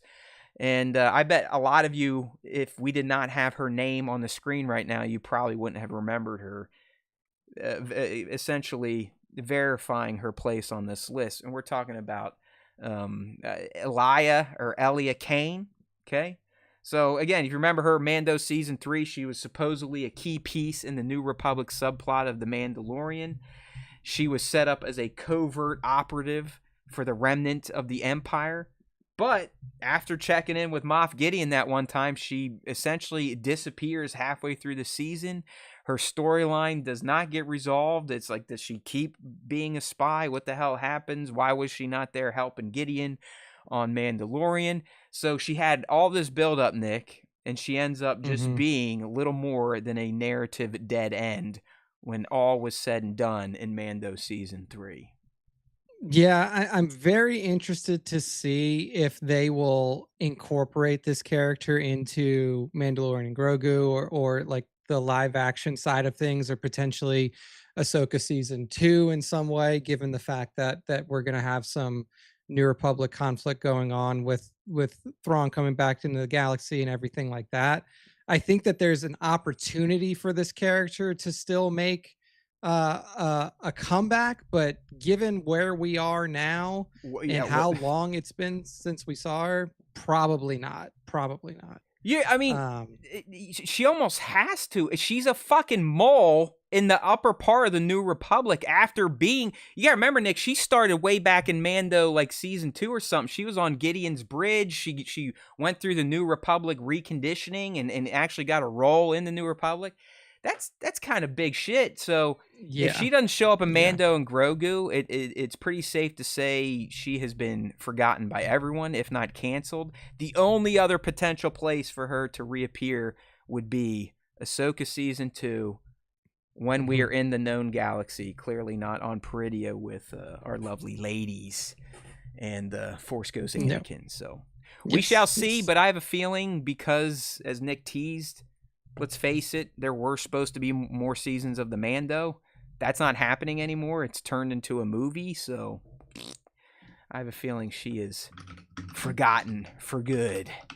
All right, moving right along in our forgotten characters of the Disney era of Star Wars, that is, and we're mostly right now looking at the Disney Plus shows. So up next, another one that I believe debuted in, I don't know if it was Mando season 3. Yeah, Mando season 3. Season 3, yeah. Now, when we talk about this character, you remember we're talking through the lens of his live action canon introduction. I know some of you Thrawn homers probably have Captain Pellaeon posters in your rooms that you used to pleasure yourself to. But if you think about it, I mean, outside of his Legends appearance, when he shows up in The Mandalorian, he's at the Shadow Council meeting, and all he's sitting there is essentially prophesizing that Thrawn is coming, and that's it. He doesn't really get into details. It's not like, oh yeah, I'm talking to him. I just feel it. And more or less, Nick, this guy that was such a huge Legends character is kind of reduced to a glorified hype man of Thrawn's. And so far, there has been zero follow-up. It would have been nice to even get a stinger at the close of Ahsoka Season 1, when Thrawn does make it back, of having Pellaeon pop up on his holo pad like, oh, Grand Admiral, I knew you'd be back. But no. Yeah. We forgot about this guy. So what do you think of the forgettableness of the captain? Yeah, I mean, he was in Thrawn Treat. Like, they were setting this character up to be like, you know, the Thrawn right-hand guy, or one of the Thrawn right-hand guys when he gets back into the known galaxy. He was in Rebels, like we know that. He was in Thrawn Treason, Mando. So again, like, I kind of have the same feeling about this guy as I do about our last character that we talked about, Elia Kane. Like, I feel like in Ahsoka season 2, he's got to be there. Like, there's no way that he's not in it. And maybe when he is, you know, reintroduced to us in Ahsoka season 2, then we can actually say like, oh, well, he had like an impact of some sort. But up to this point, given how much delay we've had in the further seasons for Ahsoka season 2, and potentially in like whatever's going to happen with Mando, because, you know, like, I assume that if Thrawn is still a factor in the galaxy during the Mandalorian and Grogu movie, there may be some involvement there. But I mean, given the plot synopsis that we had, probably not. It seems like Thrawn may just be dismissed very easily in Ahsoka season 2, which is hard to imagine that, like, you have all this buildup of this character coming in and he doesn't even make it into the fucking Mandalorian and Grogu movie, which would be nuts. But I expect to see him in Ahsoka season 2. He's got to be there, and I assume that he'll have some sort of impact once Thrawn is back in the known galaxy. But yeah, to literally just be like a hologram that pops up for what, less than a minute, is pretty wild. Yeah, you hit on something there I want to like poke at real quick. If this dude does not show up in the Mando Grogu movie, if there's no mention of Thrawn in the Mando and Grogu movie, can we officially say that movie has jumped the shark? Yeah, I mean, absolutely. Obviously, we don't know what's going to happen in Ahsoka season 2, and I believe it shouldn't matter though, because Thrawn is back in the known galaxy, where Mando is going to be a Ranger of the New Republic. So unless they specifically say 1 year before Thrawn's return, which shouldn't happen because these things are the same timeline, and it's the same people making them. Like, it would make no sense. It's like, what? You've got the big bad wolf has come back. The one Hera was warning everyone about. He's back, and we're not even going to discuss that threat. We're just going to send Mando and Grogu after random trooper outposts. Yeah. What is the release cadence for those two? Do you happen to know if Ahsoka season 2 is supposed to come out before the movie? No, way after. At least the movie is May of 26. So Gotcha. That's when So the yeah, movie so comes out. pretty They're just shooting Ahsoka now. Like if you go follow gotcha. Natasha, Yeah. Rosario sometimes, or even Iman, you'll get some shots on Yeah. Instagram from where they're filming. So that isn't even wrap filming. So they're gonna take most of 25 to shoot it. Yeah. Then This post will is be most of 26. So Ahsoka season 2, I think at best would be end of 26. More than likely, it's going to be an early quarter 27 run. 27. Yeah. This is the problem that we brought up with the TV universe so much, is that it's hard to track when things are taking place if you're not a hardcore fan, right? Even Like, John didn't know, Nick. I mean, he's the one that bumblefucked the time spread from season 2 to season 3 because of the Grogu separation. Felt like it was a day, and he's like, "Oh yeah, no, it's been it's like a like, year, maybe, or maybe 2, or maybe 1, maybe 2. I don't know. Who gives a yeah, shit?" it's like, dude, when you're doing these style of universe, and this is where Kevin Feige would have come in and been like, no, dude, you have to have established timelines and things have to make sense. So like when this movie comes out, if Thrawn is completely uninvolved and there's no mention of it, and people are going to be like, well, what happened the last time we saw some of these characters, the last time we were in this timeline? Like, this dude just came back from a different fucking universe and brought a whole zombie army with him. Like, why are we worried about Mando and Grogu tracking down some fucking Hutt's son? That's like, has nothing to do with anything that we've ever seen in the TV shows. Like, I'm really worried that that's going to happen, and that like the Thrawn stuff is going to be like, yeah, Thrawn's back, but we got to go track down this Hutt kid, and then we'll get back to Oh Thrawn yeah, I stuff forgot later. about Hut Kid. Shit, you're right. Yeah, like we got to Oh go track man, down Rada the listen, Hutt. I Like, ain't gonna shit on it. I got faith that Mando Grogu is gonna be a banger. I hope so. If not, I man, hope so. I might we might have to get on the bandwagon of what is Disney doing with Star Wars at this point in time. It's hard to just And put blind faith in our boy Filoni at this point if they bork I mean, this movie.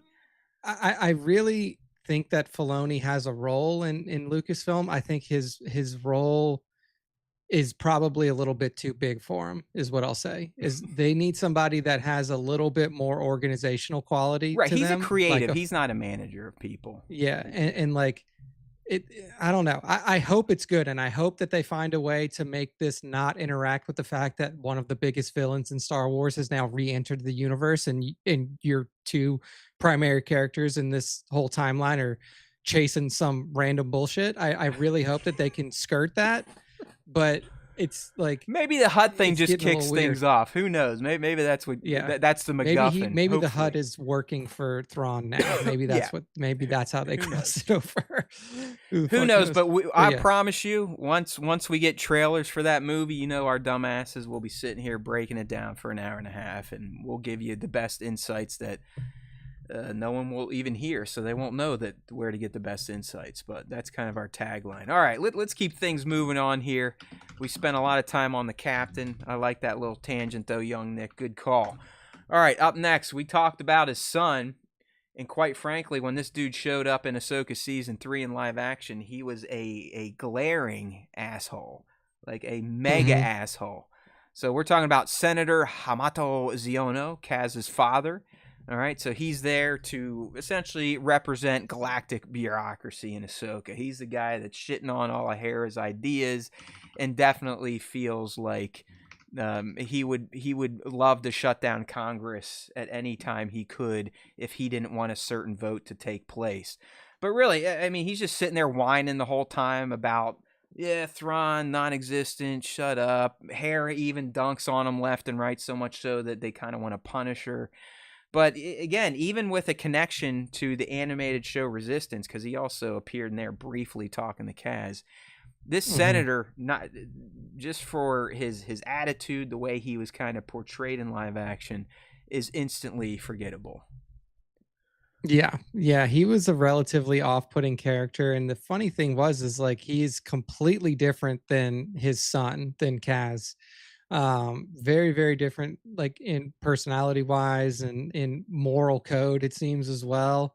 And I think that, I mean, I guess that the character was designed to be kind of hateable, Sure, which is sure. similar to what they did to some, like, some characters within that senatorial staff in the prequel trilogy, you're like, man, this guy is just an idiot. Like he's like set up for you to hate them. And I think that they did enough to like make you remember like, oh, that's the guy who was an idiot during the court martial era. But overall, I think that like unless it comes back around, you know what I would really like to see is this guy get This killed guy's by a Star Wars Mitch McConnell. Nice base. kind of, yeah, Mike Johnson, any of those guys. Yeah, except he can actually talk without his whole body freezing for 5 minutes and his aides needing to literally like weekend at Bernie's him away from a podium. Yeah, so. just like pull him away. Your home state senator just did that this week. That Kennedy goof. Literally, he was giving an interview and just was like, bah! Yeah, like we need term limits in Congress, people. I know it's never going to happen now, like, but enough with these old people. Yeah, it's like, okay, once you hit 80 years old, you can't do this anymore. Once you hit fucking 60, you should be washed out. Like honestly, the retirement age of 65 should apply to senators. That's as far as you go.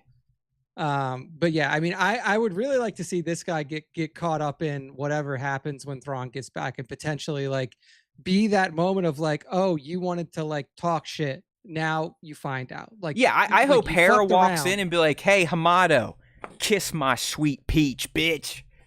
Yeah. And like, or he's like out in his, like he's like on a shuttle that's like going from planet to planet or something like that. And it gets raided by somebody like Thrawn's crew or gets blown up or, like by the Chimera or something like that in attack. Like that's like Star Wars needs a little bit more of the fuck around and find out kind of stuff. All right. Like I dig it. It doesn't happen too often, but I think for this guy in particular, it would be a good next step. Let's Fafo Ziano in the movie then, or Ahsoka season 2, whatever comes first. We're down for this forgettable senator to get his, what is it, comeuppance. There we go. Yes, his comeuppance. All right, next forgettable character, and honestly, I did forget this character existed. Yeah, me too. It made me feel bad because it's from the best arc of arguably. I mean, I still like the Narkina prison, even though Nick hates Kino Loy. But most fans, I think, if you talk about Andor season 1, they're usually going to point to the Aldani heist as being a highlight, or when the series really kind of captivated them. It was a fantastic 3-episode run. And we met a bunch of early rebels, and one of them was Lieutenant Gorn, who was the former Imperial. I mean, he essentially was an Imperial. He was kind of their in. He had this tragic love story. He was a traitor against the Empire in Andor, but somehow, when it all goes down, he just kind of blends into the background of the heist.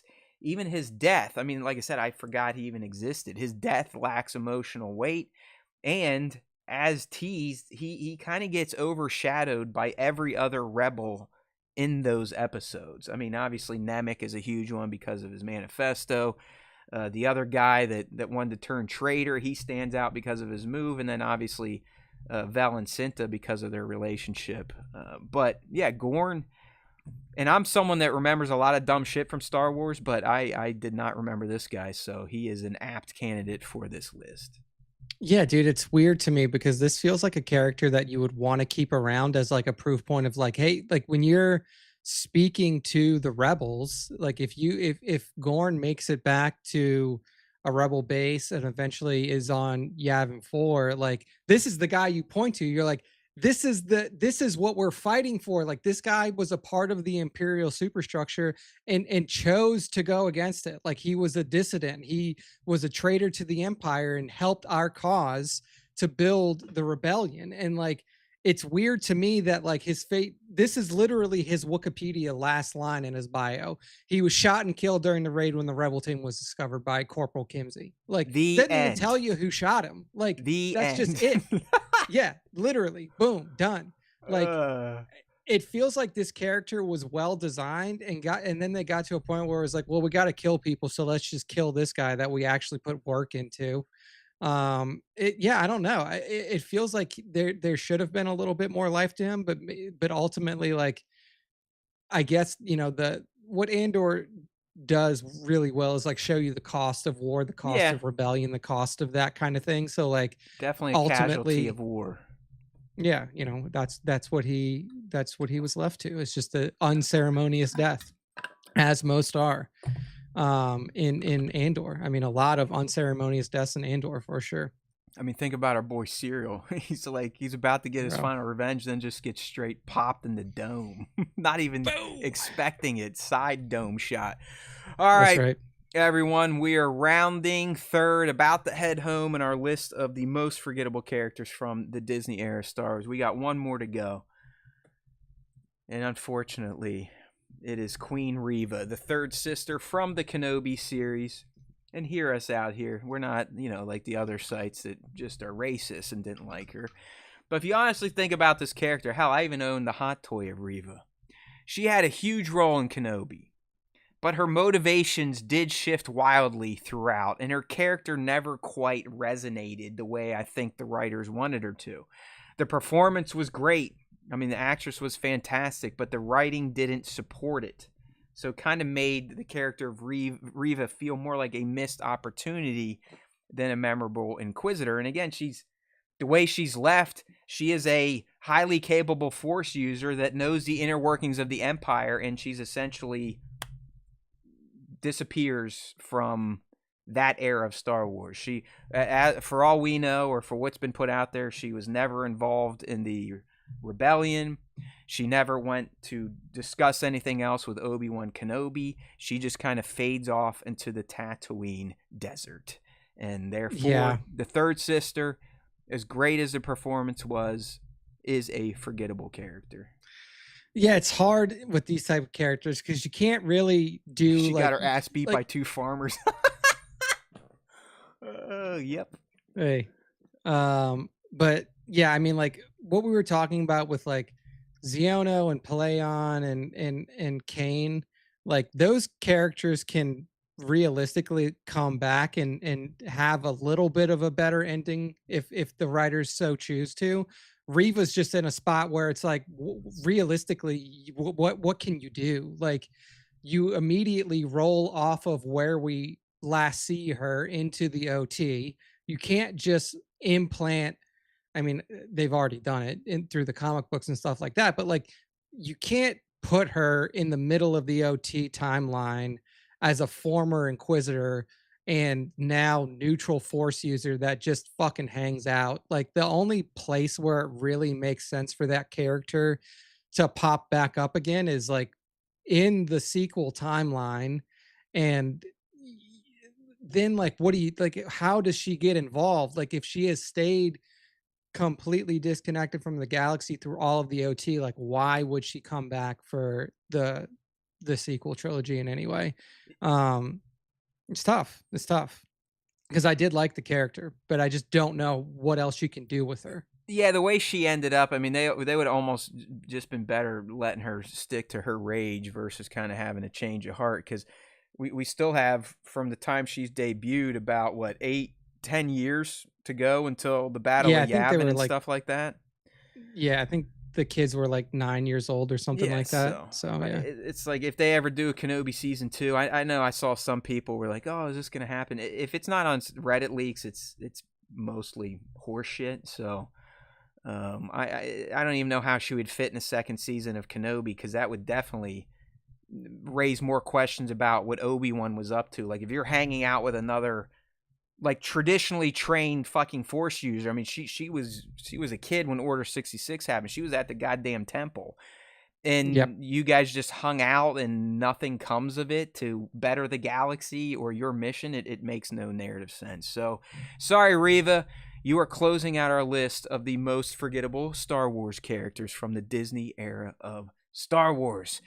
All right, that was a good time. Next week, we'll have a new special topic. But before we get there, obviously, we have to honor our fans as we do every week. We close out the show with our fan segment. 2 ways to get involved. We got the question of the week response, where you, again, just like to ask us anything, have to be out following us on our socials. Look for the prompts. Make sure to turn on notifications, because the algorithms will not share our content to you organically.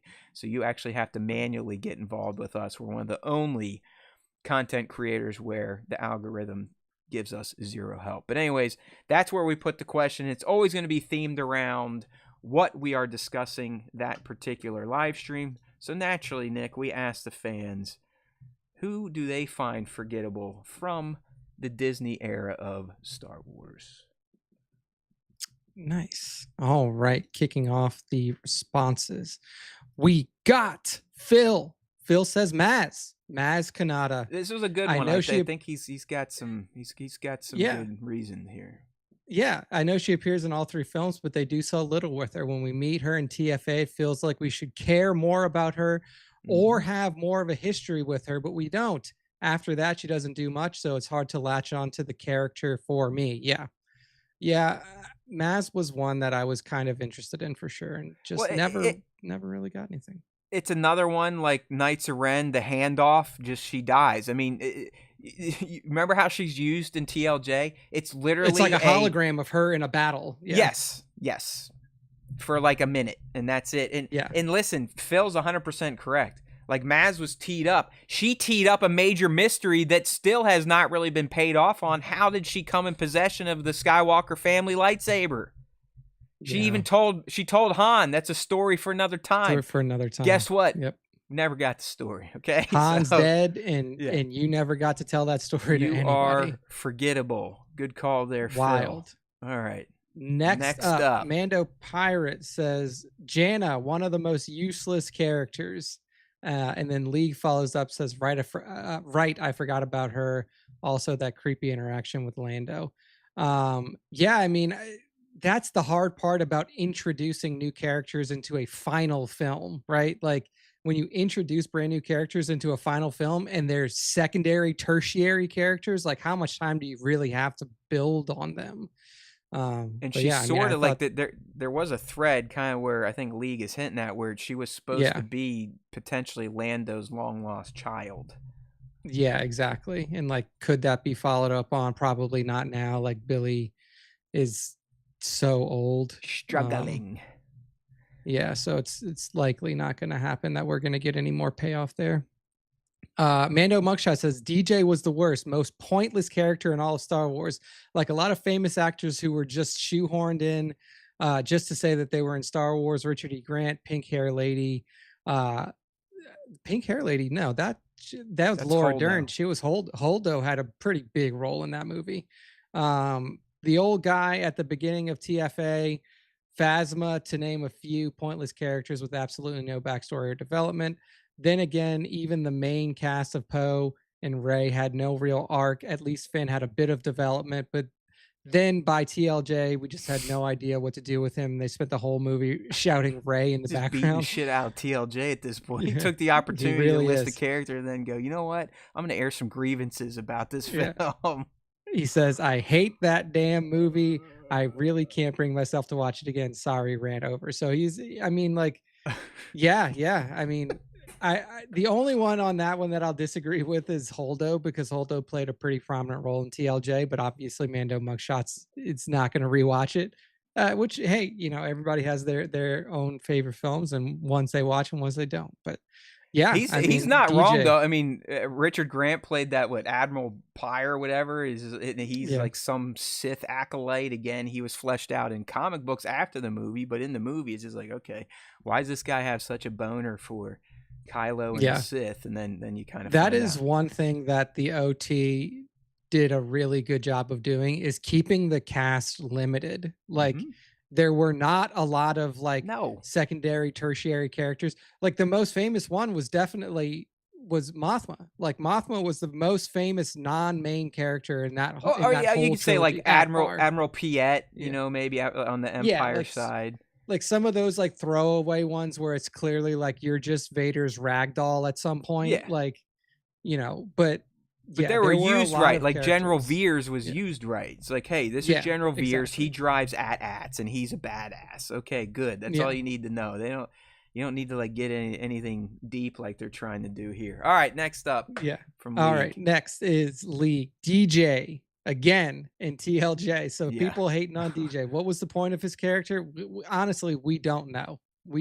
Just to be an asshole. Really, just to be an asshole. Yeah, just to show that assholes exist in Star Wars too. Nova Toymation, Lore Santeca. So that's who Mando Mugshot, the old guy in the beginning of TFA. Who even is this guy? His character raised more questions than answers. So yeah, Lore Santeca, the Santeca clan, like they tried to expound on that a little bit more in like you said, comics and other written materials, but like never really stuck in Yeah, any no, like way, but essentially, he drives around with Luke on some missions, and clearly he had relations with the Organa family, or knew of Leia quite yeah. well. But yeah, he goes nowhere. So definitely forgettable. Good call there, Nova Toymation. If Nova, if you're still listening, we want to revisit your question or your ask us anything. Did you happen to partake in some herbal remedies when you wrote that Before question? We would love your before thoughts. submitting that question, Yeah, it your came in at thoughts. 2 a.m. too, which is prime Yes. herbal remedy time. Hey So man, Star Wars is cool, but War of the Stars doesn't make sense. But not cool. what about Ring Lord and Lord of the Rings? I loved it. I mean, like I said, Nick and I could have philosophized about that for the whole show, but we decided to move on with our special topic. So thank you. All right, I think Yeah. that's it for question of the week responses, right, young Nick? That is right. That's the end Okay. of the question of the week. We're now moving on to the top 5 Star Wars fan arrows features of the week. To get involved, make sure to follow at StarWarsTime.show on Instagram and add tag at StarWarsTime.show on all of your Star Wars Instagram posts. That's how you fall into our tag feed, and that's where I pulled the top 5 Here we go. from. Say this to your dad next time you talk to him, but say, hey, we got a fan that creates questions. His goal for us is to create terrible Bobo questions for you when I can. Okay, there we go. Your Thank dad you, will Nova. 100% know what that means. And he'll be like, damn it, I love my son. Oh man, good stuff. Good stuff. Thank you, Nova, for that confirmation. Your thoughts. All right. Kicking off the top 5 this week, we got Black Series Natural Light, and Black Series Natural Light is giving us a really clean shot of Dr. Aphra, somebody that we don't really see a ton of in toy form. And Dr. Aphra is standing at the opening of what looks like a pretty cool cave that might have some Sith relics or stuff like that in there, just out doing her explorer type of deal. Really enjoy the use of atmosphere here. Black Series Natural Light gives you like a clean shot on the next slide. So enjoy the atmosphere, enjoy the setup, enjoy seeing Dr. Aphra in toy form. That's right. You know, BLK Series Natural Light is always outside taking advantage of that natural light. So give them a follow on Instagram. That's right. Next up, we got Corey K Figures. Corey K Figures is giving us a look at oh my god. My brain has just been like terrible right now. Dengar gives us a look at Dengar before he gets turned into you remember in both the of us sequel, have some holes in our brain for whatever reason these days. Definitely. Dengar, before he gets turned into whatever the fuck he got turned into in the sequel trilogy, remember that they were like turned his body into like so this is Dengar pre plastic surgery. You can see that Forlom looks like he's I'd say dead, there's some rhinoplasty too. I mean that guy, or I guess that's the same thing. Or rhinoplasty, is that the face? Yeah, that's your nose. Okay, you had a nose job. You could see some of the other bounty hunters laying at his feet. You see IG-11 right there. You see Forlom laying right there too. Looks like Dengar was going through a battle of the bounty hunters, perhaps. I know that was a comic thread at one point. And then it looks like he may be on Jakku or some other garbage-ridden planet here on Star Wars. I like the setup. I like the inclusion of the other bounty hunters in there. It looks like there's almost like an Iron Man helmet that might be like front left frame. That's I think that's that Zero droid from the Mandalorian. Oh, okay. I don't know if that's his name. Like I said, I got holes in my brain too with this stuff anymore. So I used to be able to recall like random Star Wars knowledge easy. Now it's like, yeah, Matt, you've done a number on your mind, bro. You might want to chill out on those herbal remedies moving forward. Yeah, a little less. Good stuff here from herbal. Corey.K.Figures on the gram. That's right. Next up, we have Mr. Jedi. And Mr. Jedi comes up with his own Star Wars story. Stormwatch, a Star Wars story. As dark clouds rolled over the rocky outcrop, the rebel squad paused to regroup. Their mission: intercept an encrypted Imperial transmission hidden in the mountains of Arcanus. So this scene here, we see some cool, like a really, really cool setup. Honestly, it's very organic setup. You see rebel troopers hiding behind outcroppings of rocks. You see R2D2 and C3PO there as well. Awesome looking black clouds starting to roll over the horizon. Just all around a really cool setup and Yeah. ideation on story points here from Mr. Jedi. Yeah, I'm with you. It's just a very, it feels very real life, like war photography. You had the photographer there just capturing a moment of not silence, but maybe a pause in the action or behind the lines of these rebel soldiers getting ready to plan to fight, and throwing the droids in there, a nice touch. But yeah, I think this setup is fantastic. I love how it's just a scene. It's not actiony, it's not a portrait, it's just a scene, but well laid out by Mr. Jedi on Instagram. That's right. Next up, we have Mando mugshots, the infamous TLJ hater, back on the back on the screen again. And it's not a shot from TLJ; it is a shot from Mando. Obviously, we see Mando, we see Grogu, we see Bo-Katan, and we see Moff Gideon on the ground under the boot of Din Djarin himself with the Darksaber lit in his hands. A little bit of a different outcome for Gideon here than what happened in the show, but it would have been pretty cool to see Mando just straight up chop off Gideon's head with the Darksaber, right? I think that would have been. Oh yeah, I mean, listen, Mando mugshots is one of the best posers out there. Not an That's actual right. poser, but poser of action figures. And their ability to kind of mesh practical with the digital backdrops and blend them seamlessly. So, Mando is always on our feeds. He gets featured in my little things throughout the week. He gets question of the week responses. I don't think he wants to admit he's an SWTS super fan, but deep down he is. So we love you, Mando. Mando_mugshots on Instagram. That's right. And then the final one Battle here. of the Babes. That's right. So we got I Am Not a Committee. So I am not a committee on Instagram, and they're posting a lightsaber showdown between Shin Hati and the Legends character of Jaina Solo. Jaina with that awesome purple/pink lightsaber blade, Shin with her orange lightsaber blade, going to battle on the snowy grounds of what was the planet that they left from in Ahsoka season 1? Shit. What was again? I can't remember anymore. Holes in brain, pal. Yeah. Doesn't work the way it used to. Snow-covered planet. This could be a lot of different places in Star Wars. But yeah, man, I mean, I love the setup. I love the figure of Jaina as well. Like it's more of like a cartoon-esque figure because obviously we've never seen her in live action before. But I love the design. She was always the pilot first and a Jedi second. That coming directly from her. Sword of the Jedi versus this mercenary, this force using mercenary in Shin Hati would be a fun battle to see all the way through for sure. Love the posing, love the effects here from I Am Not a Committee.